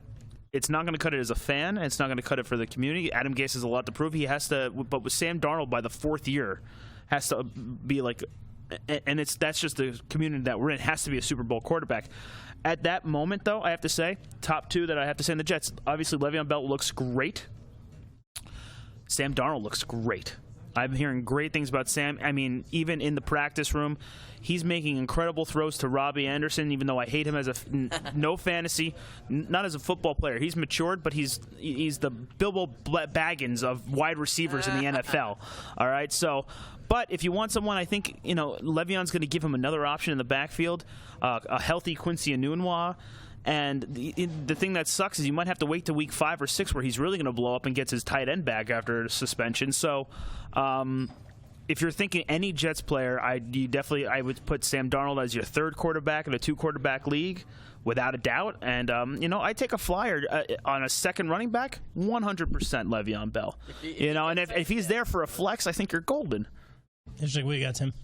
Well, listen, there used to be a rule in my household, which was just don't draft no Jets. Yeah, don't draft no Jets in fantasy football. But that has changed. I mean, they got a couple options. You're going to see there's been a huge change, at least last year when Sam Darnold came back from injury. So, he was thrown into the fire a little bit. And you could see he was a rookie. He made all the rookie mistakes. But, I mean, he performed okay. But when he got hurt, got a chance to take a step back and really reevaluate things. He came back and he looked good for the last couple games. So, I mean, I wouldn't have him as my fantasy starter. But, I mean, if you're streaming quarterbacks, I definitely like him. The right matchup. So, I like that. Le'Veon Bell, he just came out with his little Twitter thing, and he's been saying things in the media that he apologized for his if you drafted him in fantasy football last year, which I'm not accepting his apology. I'm gonna need him to prove it if I decide to draft him this year. It's fantasy football is a what have you done for me lately? Yeah, and this is super early for us to talk about it. I mean, like you said, you haven't bought your magazine yet, and our podcast, our official, it's early for that. Yeah, I'm not making any kind of deep picks right now, but I just know I'm telling you what I know football wise right now. How about this, guys? We talked about the Jets a lot. What do we think about the Giants? I think expectations are fairly low. What do you think about this? There's only one player you should draft from the Giants. I'm not even gonna have to say the name. You guys can just say it. I think you can get value in Evan Ingram. I know everyone. If you are sitting there, that's if Eli Manning is the quarterback for the whole season. If you don't, you draft Saquon Barkley. You draft Saquon at the beginning of this, but there's no problem in you take a flyer on Ingram, but you're not going to be like, that's the tight end I'm going for. But I mean, the tight end position is so thin that if you are sitting there, I think he has more upside than a lot of tight ends out there. So, I mean, if you go by my strategy of streaming tight ends, I will go ahead and draft him thinking that he could have a ton of targets, especially now that every receiver on the Giants has decided to either get hurt or get suspended. So, he is going to see the targets now that Odell is gone. And there are stats out there. You can go look up them. I don't have them offhand, where you can see that his target share with Odell out of the game was up. So, I mean, he is worth a look, and the tight end position is so thin that if you don't get one of those upper echelon tight ends, I'm talking, Kelsey, I'm talking Kittle, I'm talking. That's the funny thing that you mentioned that, because I'm usually the first one to take a tight end in a draft because everyone says I overvalue the tight end. Like, I would take Jermichael Finley pretty early, but like when he played, he got a ton of catches. Yeah. But you have to, because if you don't get Gronk, which not a problem anymore, but like every year my goal was Delaney Walker. Yeah, because he always had a good It was floor. my goal. A great floor where you knew what you were going to get. But if you didn't get Delaney, Kelsey, or Gronk, you're like, whatever tight end I get. Yeah. Whatever. Yeah, so I mean, I think if you're in a position to draft Saquon, and anybody in the first round, I think there are options. Whoever you prefer, go get them, draft them, whatever. My worry with Saquon is if the Giants are 1-5, week 6. Because that means it's a new quarterback. It's even more messed up system, and then Saquon might get the touches in a PPR. Perfect. In a standard league, I don't know. I don't like the idea of stacking the box, but Saquon has proved last year that you can stack the box and he still performs. So I mean, if you know that the guy's gonna, if they're gonna run, it's the Ezekiel Elliott effect, where it's like, hey, we know they're stacking the box, but guess what? They still perform, whether it's out of the backfield, whether it's runs. So, I mean, I would just say Evan Ingram, I think you could look at as a possible tight end with tremendous upside.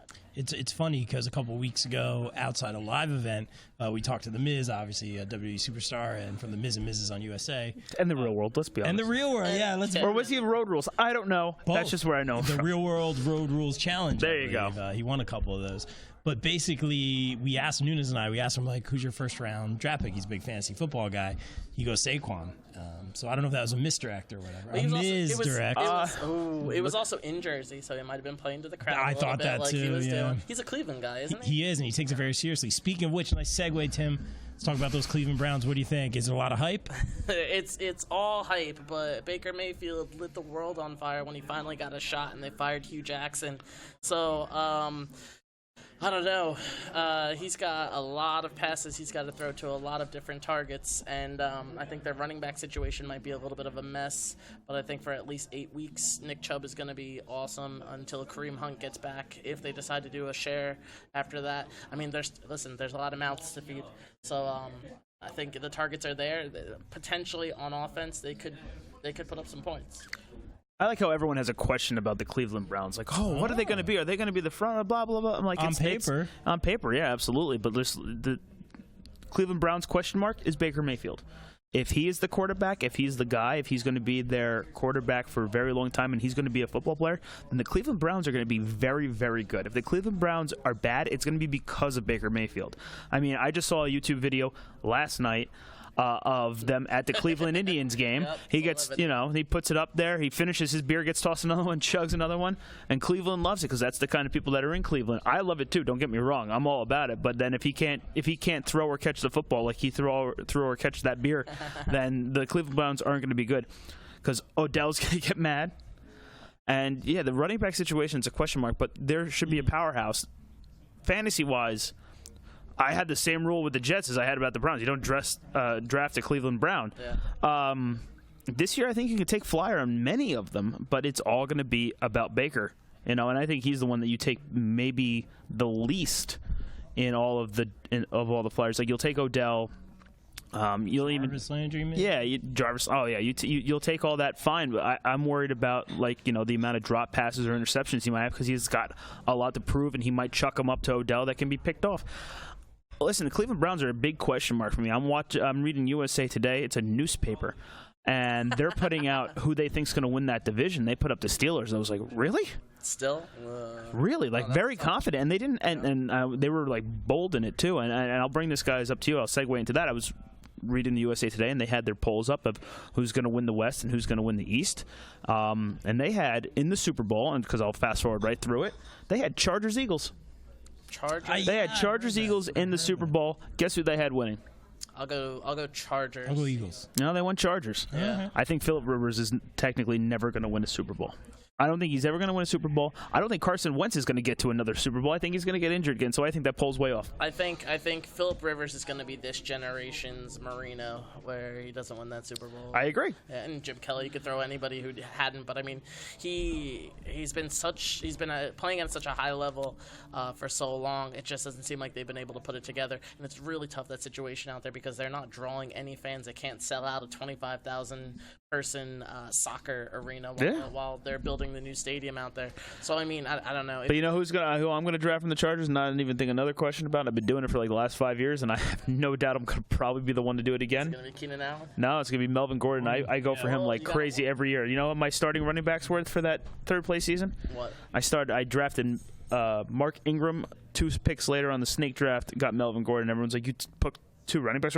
They produced more than anything for me the whole season. You got to watch out. He's in a contract dispute right now.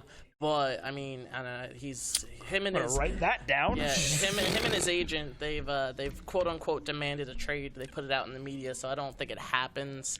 Early front runner to get him if they do trade, which I really don't think they will. Remember, this is as of August 4th. Yeah, don't do this yet. If your draft is happening now, don't do what I did and draft Peyton Manning. Yeah. The last year with the Colts, because that's what I did. This is the early front runners. Actually, Houston to grab him. So we'll see if he does get traded. I really don't think he does, though. So that would be Houston. Would be who? The Texans. Texans. Yeah. Oh, okay. I'm gonna have to. We're gonna have to switch gears right now. I don't think they trade him. I actually think they start paying him. Go ahead, Tim. So we will see what happens in that situation. But I mean, as far as Melvin Gordon, moving forward, he's always a person who produces. He's coming off an injury, so we got to kind of watch out there. But we'll see what happens. All right, talking about quarterbacks a little bit. We were joking a little bit about the Mahomes cereal and all that stuff coming out. Yeah, is Patrick Mahomes the guy right now? Is he? I mean, he delivered last season. By all accounts, took the league by storm. He seems like he's legit. That offense has so much speed. You can't go wrong. The only thing is, are you going to value him the right way? Are you going to pick him in the right spot that you're getting a good price? So with that being said, if you want him, go get him. I always say that you're going to get some regression when it comes to these guys. Remember, there's only 3 guys or 3 times in history that somebody has thrown for 50 touchdowns.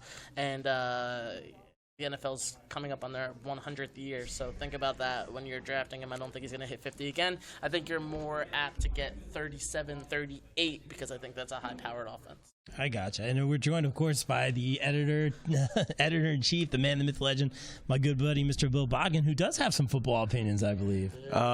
Yes, I also saw that there was like the table was a little unbalanced. Oh, okay. So I figured, hey, you know what? I know something about terrible and great picks in fantasy. Oh, yes, that's right. Terrible Former trades. champ? Have you been a champ in the I was Pop Break close League? last year. Okay, Close that's last right. year. Beat me. Saquon, Travis Kelce. That's a good squad already. Those darn Sarnecki brothers beat me. Oh, championship they're game. unstoppable, yeah.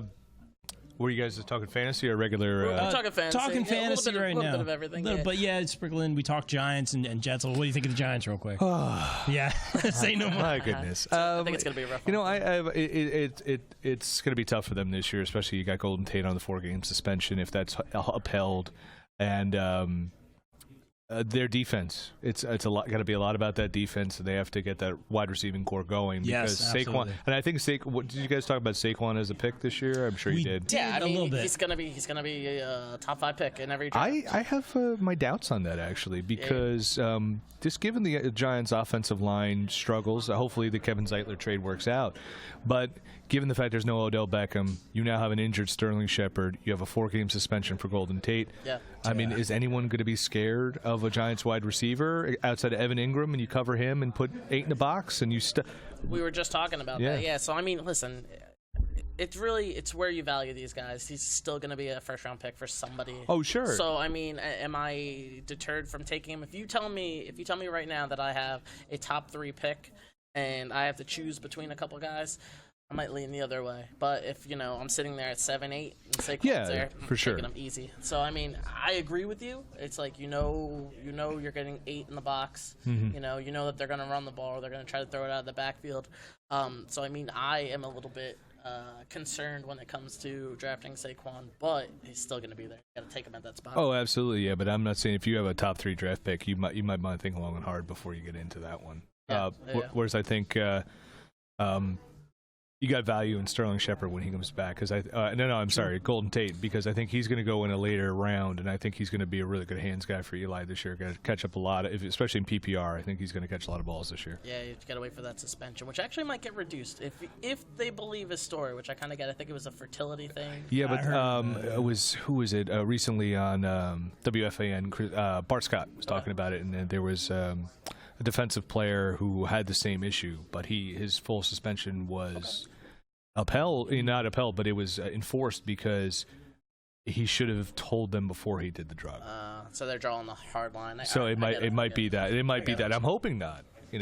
Fertility issues are a real thing. So hey, cut the guy a break. You know what I mean? I guess. Yeah, it's believable. It's definitely. But they're saying, okay, well, where do you draw the line with Adderall, with other things like? Yeah. You have to be proactive instead of reactive. Truth. Absolutely. Hey, let's talk about quarterbacks real quick. Obviously, we were talking about Mahomes. I have a feeling he's going to get injured. Like, he's going to be the hot pick this year. Obviously, a ton of fantasy points. Yeah, I know, right? You can't ever isn't he on the Madden cover this year? He is on the Madden. There it is. Yes.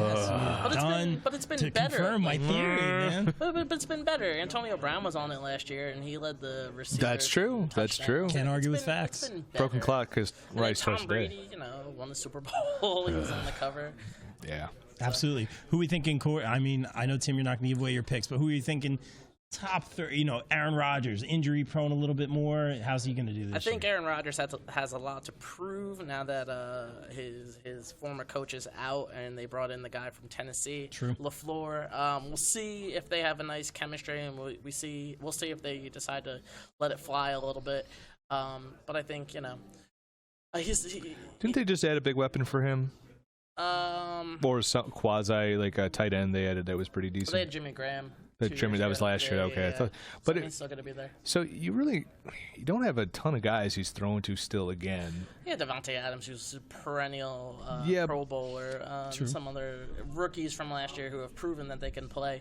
I mean, listen, Aaron Rodgers is Aaron Rodgers. Make sure that you value him properly. If someone wants to reach on him, let him reach on him. But if you get him in a good spot, you get him in a good spot. I mean.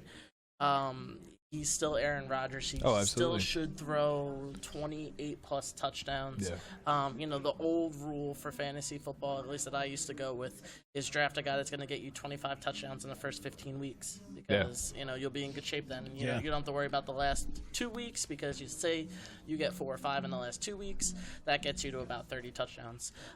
So if you can get a guy that's going to get you 25 touchdowns in the first 15 weeks, you're going to have a good guy. Now, some of these guys, when you draft your quarterbacks, right, you're drafting based on consistency. So when you go and draft somebody in the early-ish part of the draft, you're really drafting the idea that, all right, I have a better chance of getting 2 or 3 touchdowns a week. We see guys like Drew Brees who does it every week and every year, and I hope he doesn't drop off, but the drop-off is going to come in the next couple of years. But he's a guy that you are more comfortable with 2 or 3 touchdowns every week. When you go further in the draft, there is value there. If you like to stream quarterbacks, I like to stream quarterbacks, but I mean, there's something said for the consistency that you get with some of these bigger names. So depending what you like, depending if you're a set it and forget it type player, if you want these quarterbacks, go get them. What do you think about Andrew Luck this year? Second year off the injury. Great question. A lot of improvements made on that team. I think it could be a great. I think he could be. I think people will still be a little gun shy on him this year, but I think he's going to have a lot of a really good season. One of the reasons, and I actually think it's the biggest reason that I won my league last year, was because I had Mahomes and I had Luck. So, I mean, I had the top 2 touchdown passers in football last year, so nobody could really catch me as far as points. Luck, he plays indoors half of his game, so you don't have to worry about those outdoor games. Maybe 1 or 2 in the tail end of the season. They added some weapons. I got Devin Funchess, who's a big receiver. He's really good, yeah. Yeah, he's a big receiver. He's a big red zone threat, so I could see a lot going to him. You got Marlon Mack, who's going to help that run game. He's going to be there for the full season.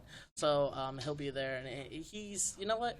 Oh, I had the unpleasant pleasure of having that rookie they had in the beginning of the year.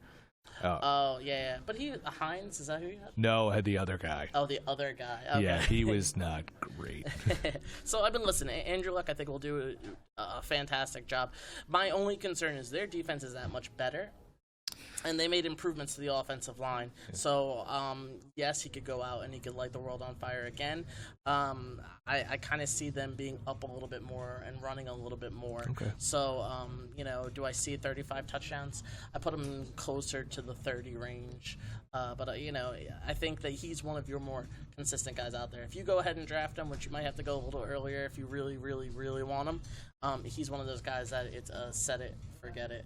I'm happy with it. And I guess my last one would be for new Tony Khan signing. We're not talking wrestling, but I always like to make that reference, is Nick Foles.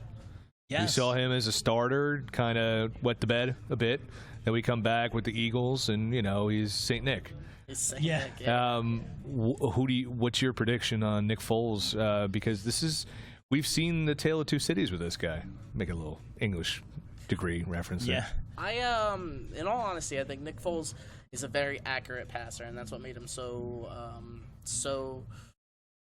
he did such a great job in Philadelphia because that was his job. It was really don't turn the ball over. So I think that in Jacksonville he does much of the same thing because they're going to rely heavily on that defense to get him in good situations. They're going to try to rely heavily on their run game, which I think still will be good with Fournette, as long as Fournette can stay on the field through injuries or suspensions or whatever. I just don't think he has the weapons really around him to make him a stud. Not the wide receivers for sure. So I mean, who is their number one wide receiver? Was Marquise Lee for a while. It might actually be still Marquise Lee. And didn't they add what's-his-face, the running back, Carlos Hyde? Didn't they trade for him last year? They did, which is more of an emphasis on the run game. But he's solid pass catcher. He was okay. So, I mean, listen, I think Nick Foles is not one of those guys that you're going to say, hey, Nick Foles is my quarterback. He's going to be my quarterback the whole year. You can use him in streaming situations. Sure. And, in all honesty, if you're asking me if I'm drafting Nick Foles, I'm probably not drafting Nick Foles, but I will pick him up if he's available in a good matchup. Okay. So that's just me. Lastly, let's talk a little bit of defense. We'll wrap it up on the fantasy stuff. What are we thinking on defense? Rams? Yeah, your Rams are going to be good. Dallas is going to be a little bit of a sleeper there. I know. We're in Jersey. I know. But Dallas is going to be a little bit of a sleeper. Yeah, hope they sleep the whole season, especially when they play the Giants. You're going to need it. Yeah, they'll be okay. I mean, listen, I'm what about the Jets? I know you guys talked about them, but a lot of big got Greg Williams there. A lot of big additions this year. Or is that going to be kind of a hot mess? Adams plays great. No, I think they're going to be fine. I think Minnesota will be fine. You know, you got to see where you get your points from. Chicago's always a great perennial. Yeah, Chicago, you have Khalil Mack, who's just a monster, who goes and he ruins games. So, I mean, if you get a ton of points for sacks, really go look at the sack totals from last year. Indy is actually, they improved, but they led, like, the league in sacks 2 years ago, which is, you know, weird because you don't think of them as a defensive thing. But if you get a lot of points for that, you know, that's where you want to go. And you also got to look, I guess, with especially if you do have a defensive special team combination, you try and want to find those teams that are going, like Chicago was so great because of Devin Hester for all those years. Yeah, absolutely. You know, returning kicks, and then Atlanta when they had him. So having someone Baltimore, like that. same thing. They had Jacoby Jones returning kicks all the time. And then my favorite is always when your team all of a sudden goes on a roll of blocking kicks and punts. That's always a nice little icing on the cake. That's fun, guys. Guys, thank you so much for a few minutes talking fantasy football. You know, former champs. Hopefully, you have another successful season. Champ missionaries. Hashtag champ missionaries. Yes, and Tim, again, thank you for everything. Thank you for making the logo. If you wouldn't mind holding that up. Bam. Guys, of course, this is all to fight pediatric cancer. BCP 100. Please donate to Connor's Cure. You got the link right there. There it is. Perfect. It is www.jimmyv.org/BobCulture. And every dollar counts. It does. If 1,000 of us who get on there and donate $1, 1,000 people, $1, right? Less than a cup of coffee a day. That's $1,000 that we're donating to a fantastic cause. So get on there and donate. And thank you again. Thank you for that. Thank you for making the logo, man. Yeah. Thanks for. Oh, you know, I always take your advice on these great fantasy football. So thanks so much, Absolutely. man. Always a pleasure. We have ours coming up. It's coming up. Yeah, that'll be in a couple weeks, and I look forward to beating you in fantasy football this year. And hopefully Trevor will be a champion as well in the near future. Bill, I want to, while I got you here real quick. Yes, just you get your. I just like the sound of my voice. I like it's like so rich. It's great. So Bill, obviously a big part in all of this, big part in the pop culture world. Real quick, let's plug the popbreak.com. Tell us a little bit about it. Quick. Popbreak.com. We're going to be celebrating our 10-year anniversary at the end of September, and I think I'll be celebrating that by going to New Japan in Philadelphia. Oh yeah.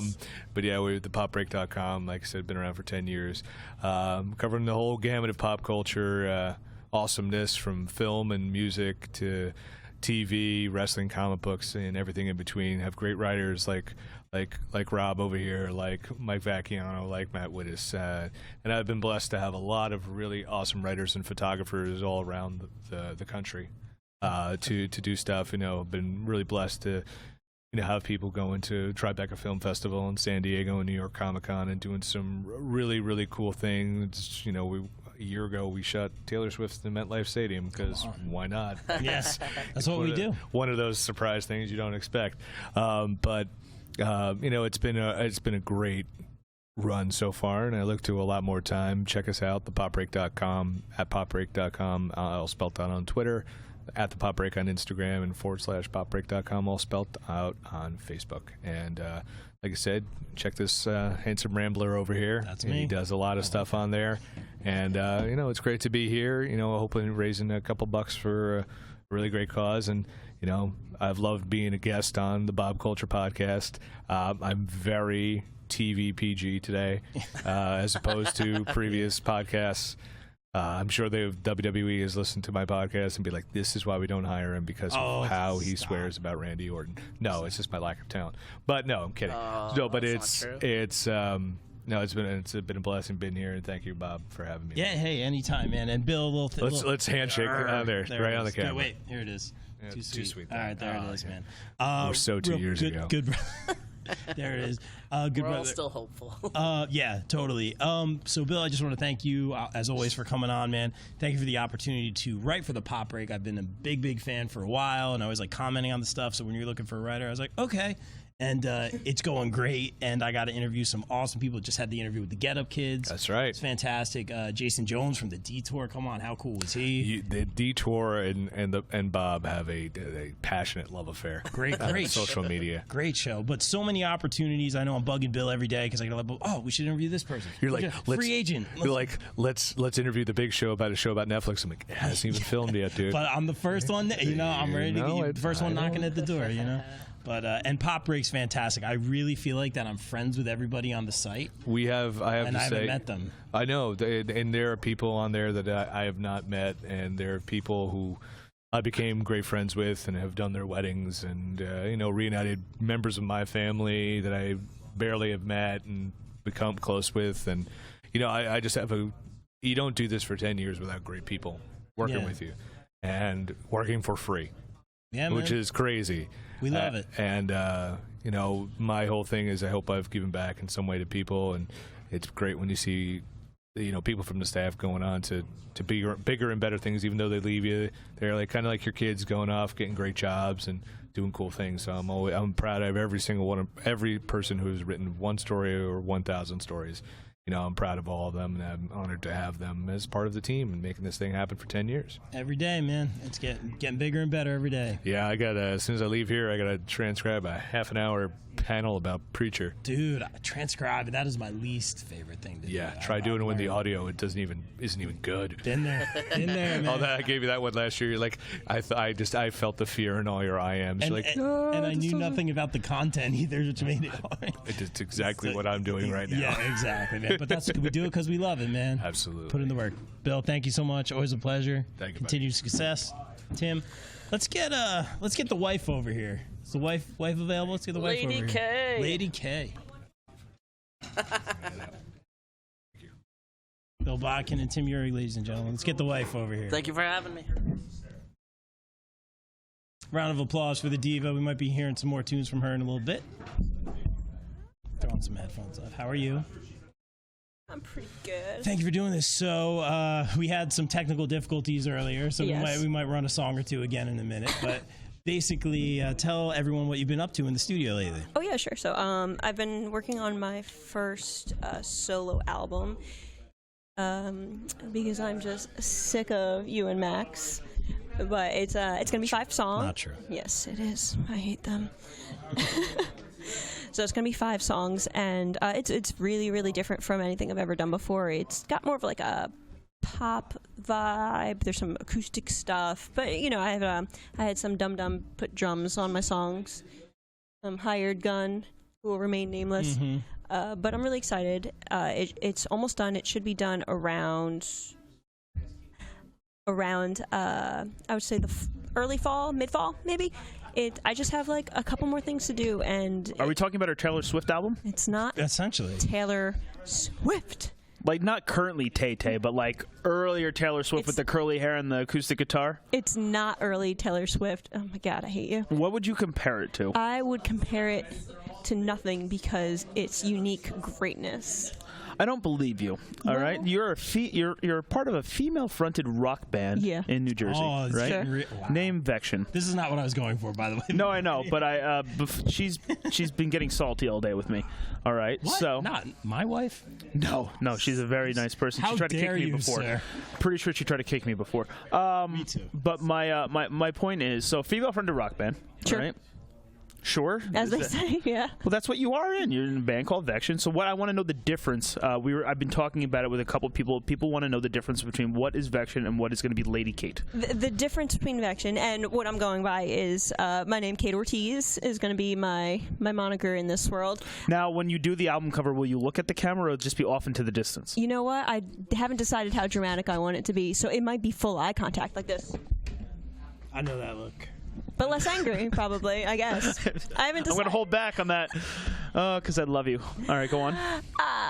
It's completely different. It is completely... You wouldn't even recognize me if you didn't know my voice so well. So is it, like, if you had to compare it to something, is it going to be poppy or is it going to be... It's definitely poppy. There's one song where it has more of like a flamenco feel with the guitar. Yeah, I like that one. It's very cool. Yeah, and we have like a Motown kind of beat going on too. So it's really different. And then I have a couple that are just straight, pop. And then then there's 2 songs that I would say fit in more of a vein of like a Kelly Clarkson or like the early 2000s movie Josie and the Pussycats. And that's hey man, what doesn't kill you make you stronger. So. So what's the plan in terms of timeline here? What are we timeline? I would say mid-fall probably it's going to be out, and I've been trying to do some open mics to kind of show off what I'm doing because I know I've been very secretive about it, and I haven't really been showing too much. Unless you're on Instagram. Unless you're on Instagram, yes. So if you want to know details about my solo album, definitely follow me on Instagram at I am Kate Ortiz, which is my handle on all social media. And you are Kate Ortiz. I am Kate Ortiz. It's true. My very first interview on the show. Yes. Where can everyone? Well, I guess we did. I am Kate Ortiz. Yeah. That's it, right? I am Kate Ortiz. Yeah. I Music have. will be on iTunes and all that. It'll be good on stuff iTunes. coming It'll be in. on Spotify. It'll be on every internet thing. I'm probably gonna have some real CDs printed as well, because I know people really like to get those at shows, and I like signing them and stuff like that. But definitely check it out. I'll have it up on YouTube. Just Google it, I guess. Awesome. Hey, let's and thank you for a few minutes, and thank you for supporting me and You're all my welcome. dreams. I'm Charles, come sit down here, sir, for 1 minute. Stop stealing my thunder, Charles Laurita. You've already stolen my husband. My job. That's why I'm here. You get mad at Eddie. You get mad at Charles. You know what? Eddie's mad at Charles too because Eddie thought that he was your boo. I mean, he's got Rob's. I've known Eddie for a long time. I'm pretty sure you got a lot of side pieces in there. You know what? Everyone thinks Rob's a nice guy, but he's kind of a player. Guys, Charles, thank you for donating this. Of course. Guys, you can win this if you make a donation, of course. Charles and the band signed it. This is one of my personal favorites. I've had this in the car for a long time. Awesome. Interstellar. I have your album in my car still in rotation, too. Oh, do you really? Yeah. Dude, super digging That's how we do it, man. And then this one, throwing it back, old school, the self-titled. You betcha. Love it, man. Love the graphic on the front. Really good. Thank you. And thank you, love. And obviously, check them out. They have their NES covers, like the old school song. I saw the Zelda one just came out. Yeah, right? we just did. Yeah, we did. It was Cass's theme from Breath of the Wild. We did, which was so much fun. Cool. Yeah. Dig it, man. Hey, real quick, and I want you to play again. I think you guys are going to do a little jam in a few minutes. Where'd the sunglasses come from? Don't worry about it. I approve. Yeah, what just happened? I don't know. Yeah, that got weird. I think she's trying to look like me, I'm just trying to win Rob back. Is that what's happening? Just wait until I cut my hair and make it all curly. She's gonna have this soul patch happening. Yeah, I don't know. I'm doing that yet. I don't know. So you have a Sharpie? When she did the Instagram post and then you mimicked it on Instagram. Of course. That's the whole. That was the beginning of it. That was my favorite. I think it's like a mutual respect kind of thing. No, of course. I love you guys. Imitation You know that. is the most sincere form of flattery, as they say. I was telling the guys on the way over here actually how we all kind of became friends. And it was when we were at the Brighton Bar together. Ding, ding, ding. And we opened for you guys. We were right before you. And we did a particular song. We did a cover, one of our only covers at the end that we did, which maybe we'll do if you ask nicely. That's what I was hoping. And it was so funny because you guys were out in the audience and we saw it was Chandler Scales next to me. And he's like, there's a dude in a bowling shirt and a girl with purple pants out in the audience, and they're like really vibing to our stuff. And I was like, yeah, I see them. And you guys were like super. You had purple pants on apparently. Yeah, that sounds right. And and it was so cool. And then you Much guys like went the on. Incredible Hulk. Yeah, of course. That's in the Marvel universe. If you have purple pants, you're a scientist. Yes, that's what that means. But it was so funny because like. Then you guys went up and played, and we were like, "Holy crap, you guys are great!" So then I'm so happy we kept in touch because we done some stuff in years after that, which is good. So and now I tricked you into coming here. So. I know, and well, you paid me in pizza and donuts. I couldn't not. The musician's currency. That's right. Oh no, pretty much. And better than exposure. Bottled water sometimes. Yeah. Yeah. This is a whole new topic. All those exposure dollars. Thank you again for doing this for a good cause. Real quick, I wanted to ask you got a little show coming up. Is it too early to kind of talk about that or your plans? It's still in production stage, but hopefully it's going to be shooting in fall. I'm excited for it. I saw a little bit of the set, man. It looks legit. It's going to be really cool. Like a show? Like a TV show? You guys are nice. You're you can be on it. Yeah, you're I want to be on it. Wait, how would you not just her? Just I'm not me. used to this. No, you sure not just Kate? Well, I would like to do a Kate episode, but I'd like to do a Bob Man episode too. Oh, stop. Yeah. Oh, that's fine. I'm just. No, I carry her guitar, so. Oh, all right. Then you'll be there twice. There it is. That's right, ladies. Keep them in line. Damn. All right, guys. Thank you so much. Why don't you guys get set up? And, are you going to play the song that we might have been dancing around just now? I think we're going to do the song. And we'll be dancing too. I damn well hope so. Better. Thanks, brother. Thanks for coming over, man. Wish I had my purple pants. Dang. Yeah, it's only going to be half the song now because no one has purple pants on. There you go. You guys want to get set up, and I'll talk to. Where's Mr. Matthew Wittes, real quick? We'll talk to Matt. Is Matt over there somewhere, or did he take off? He's right over there. He is. We got to thank Matt real quick. Yeah, you can tag in, man. Tag. Here it is. We'll do the War Raiders. Do a little bit of that. Boom, there it is. Hang out. Matt, tag in. Got to tag in. Put these on? There it is, guys. Yeah, we're going to have Charles Laurita jamming in a little bit. I'm super excited. You guys digging the vibes so far? You enjoying the tunes and all that? Very much. Oh, yeah. Yeah, great. So, Matt, you didn't get your little thank you yet, but I wanted to say thank you for coming on. So, Matt, very demanding job. He's got 2 kids. He's the a busy enforcer. Man. That's right. The American anti-smart himself. One of the best writers on the Pop Break, for sure. I love his stuff every week. There it is. You get the SmackDown review. And the cool thing about Matt is sometimes. And we have a lot of stuff coming up. We'll talk about that in a little bit. We have some of these old school guys that I got into wrestling when I was in college a little bit later, the Rey Mysterio era. He was the guy who was right after the Attitude Era or something like that. Yeah, the Ruthless Aggression era. So Matt does a great job, and he goes, all right, I'll send you a little, what's the word you used? Dossier. Dossier of love it. Of who this guy is, who this guy is, why we love him. Yeah, and all the important things. So, man, I really appreciate that, man.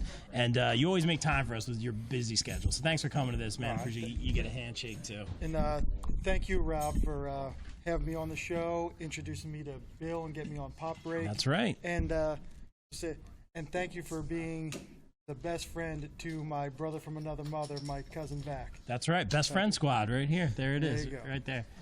You guys almost ready up there? Lifelong. You let me know when you guys are ready. I love you, gang. Just give me one of these, Princess, when you guys are ready. But yeah. I got promoted? Not you, Brent. He's vocalist Foster Grant. There it is. Oh, it's you guys should be a Top Gun cover band. I'm not even going to say what they're going to play, but I'm so excited. This is part of the reason I fell in love with Charles and his band. We'll just go right into just do it.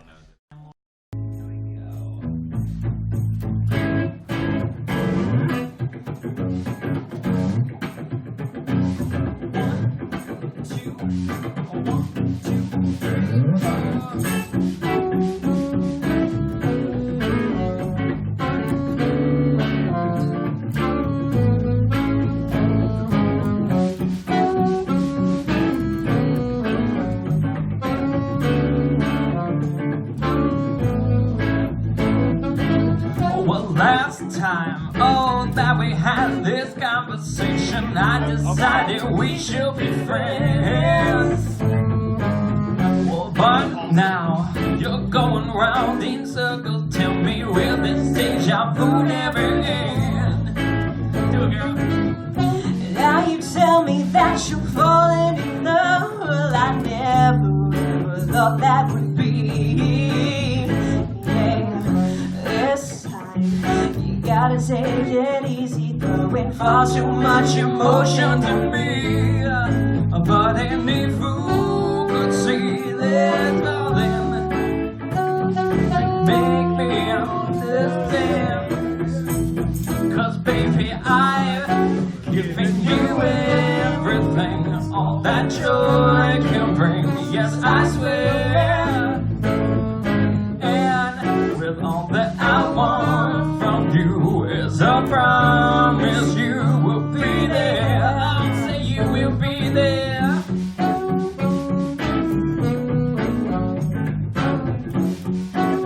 Now baby, won't you sing it with me? If you put two and two together, you can see what our friendship is for. Oh, if you can't work this equation, then I guess I'll have to show you the door.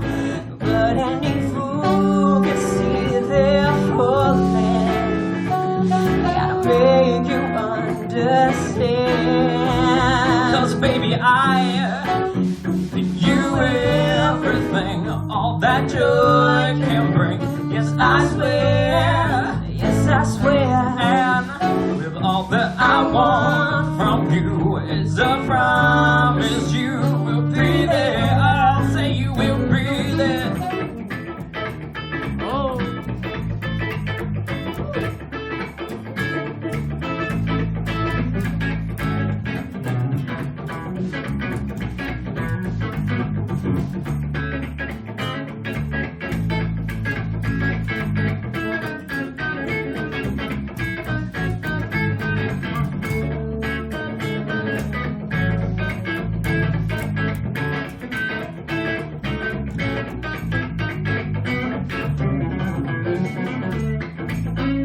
There is no need to say you love me.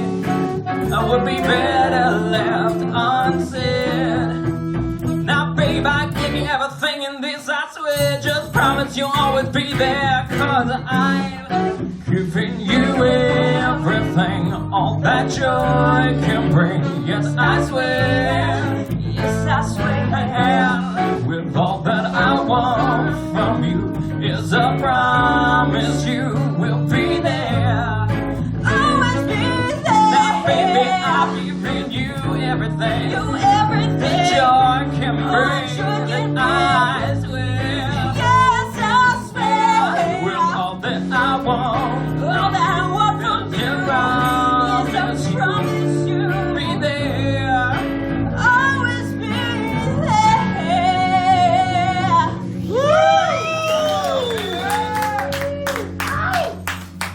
Woo! Wow, everyone just started jumping around as soon as that played. They marked out, as we say in the in the wrestling world. Guys, thank you all for doing this. Of course, got to thank Will, got to thank Charles, got to thank Noah, the Mrs., the Lady Kate, Maximus. Thank you guys. Musicians Workshop, thank you guys for having us. Trevor, thank you for making this happen. We got Chris Nunez, hashtag Wrestlers Love Chris Nunez. I try. The Anti-Smart, Matthew Wittes, the Vac Attack is back, Jack, Tim Urig, my my good friend Mr. Eddie Souls, who's just a friend. And I think I got everybody. But thank you guys so much for everything. Thank you for doing this. This is all for a great cause, of course. Fighting pediatric cancer for Connor's Cure. Donate now, guys. Thank you all. And yeah, we'll call it a day there. We'll see you next time on the Bob Culture Podcast. Thank you, guys. Round of applause. 100.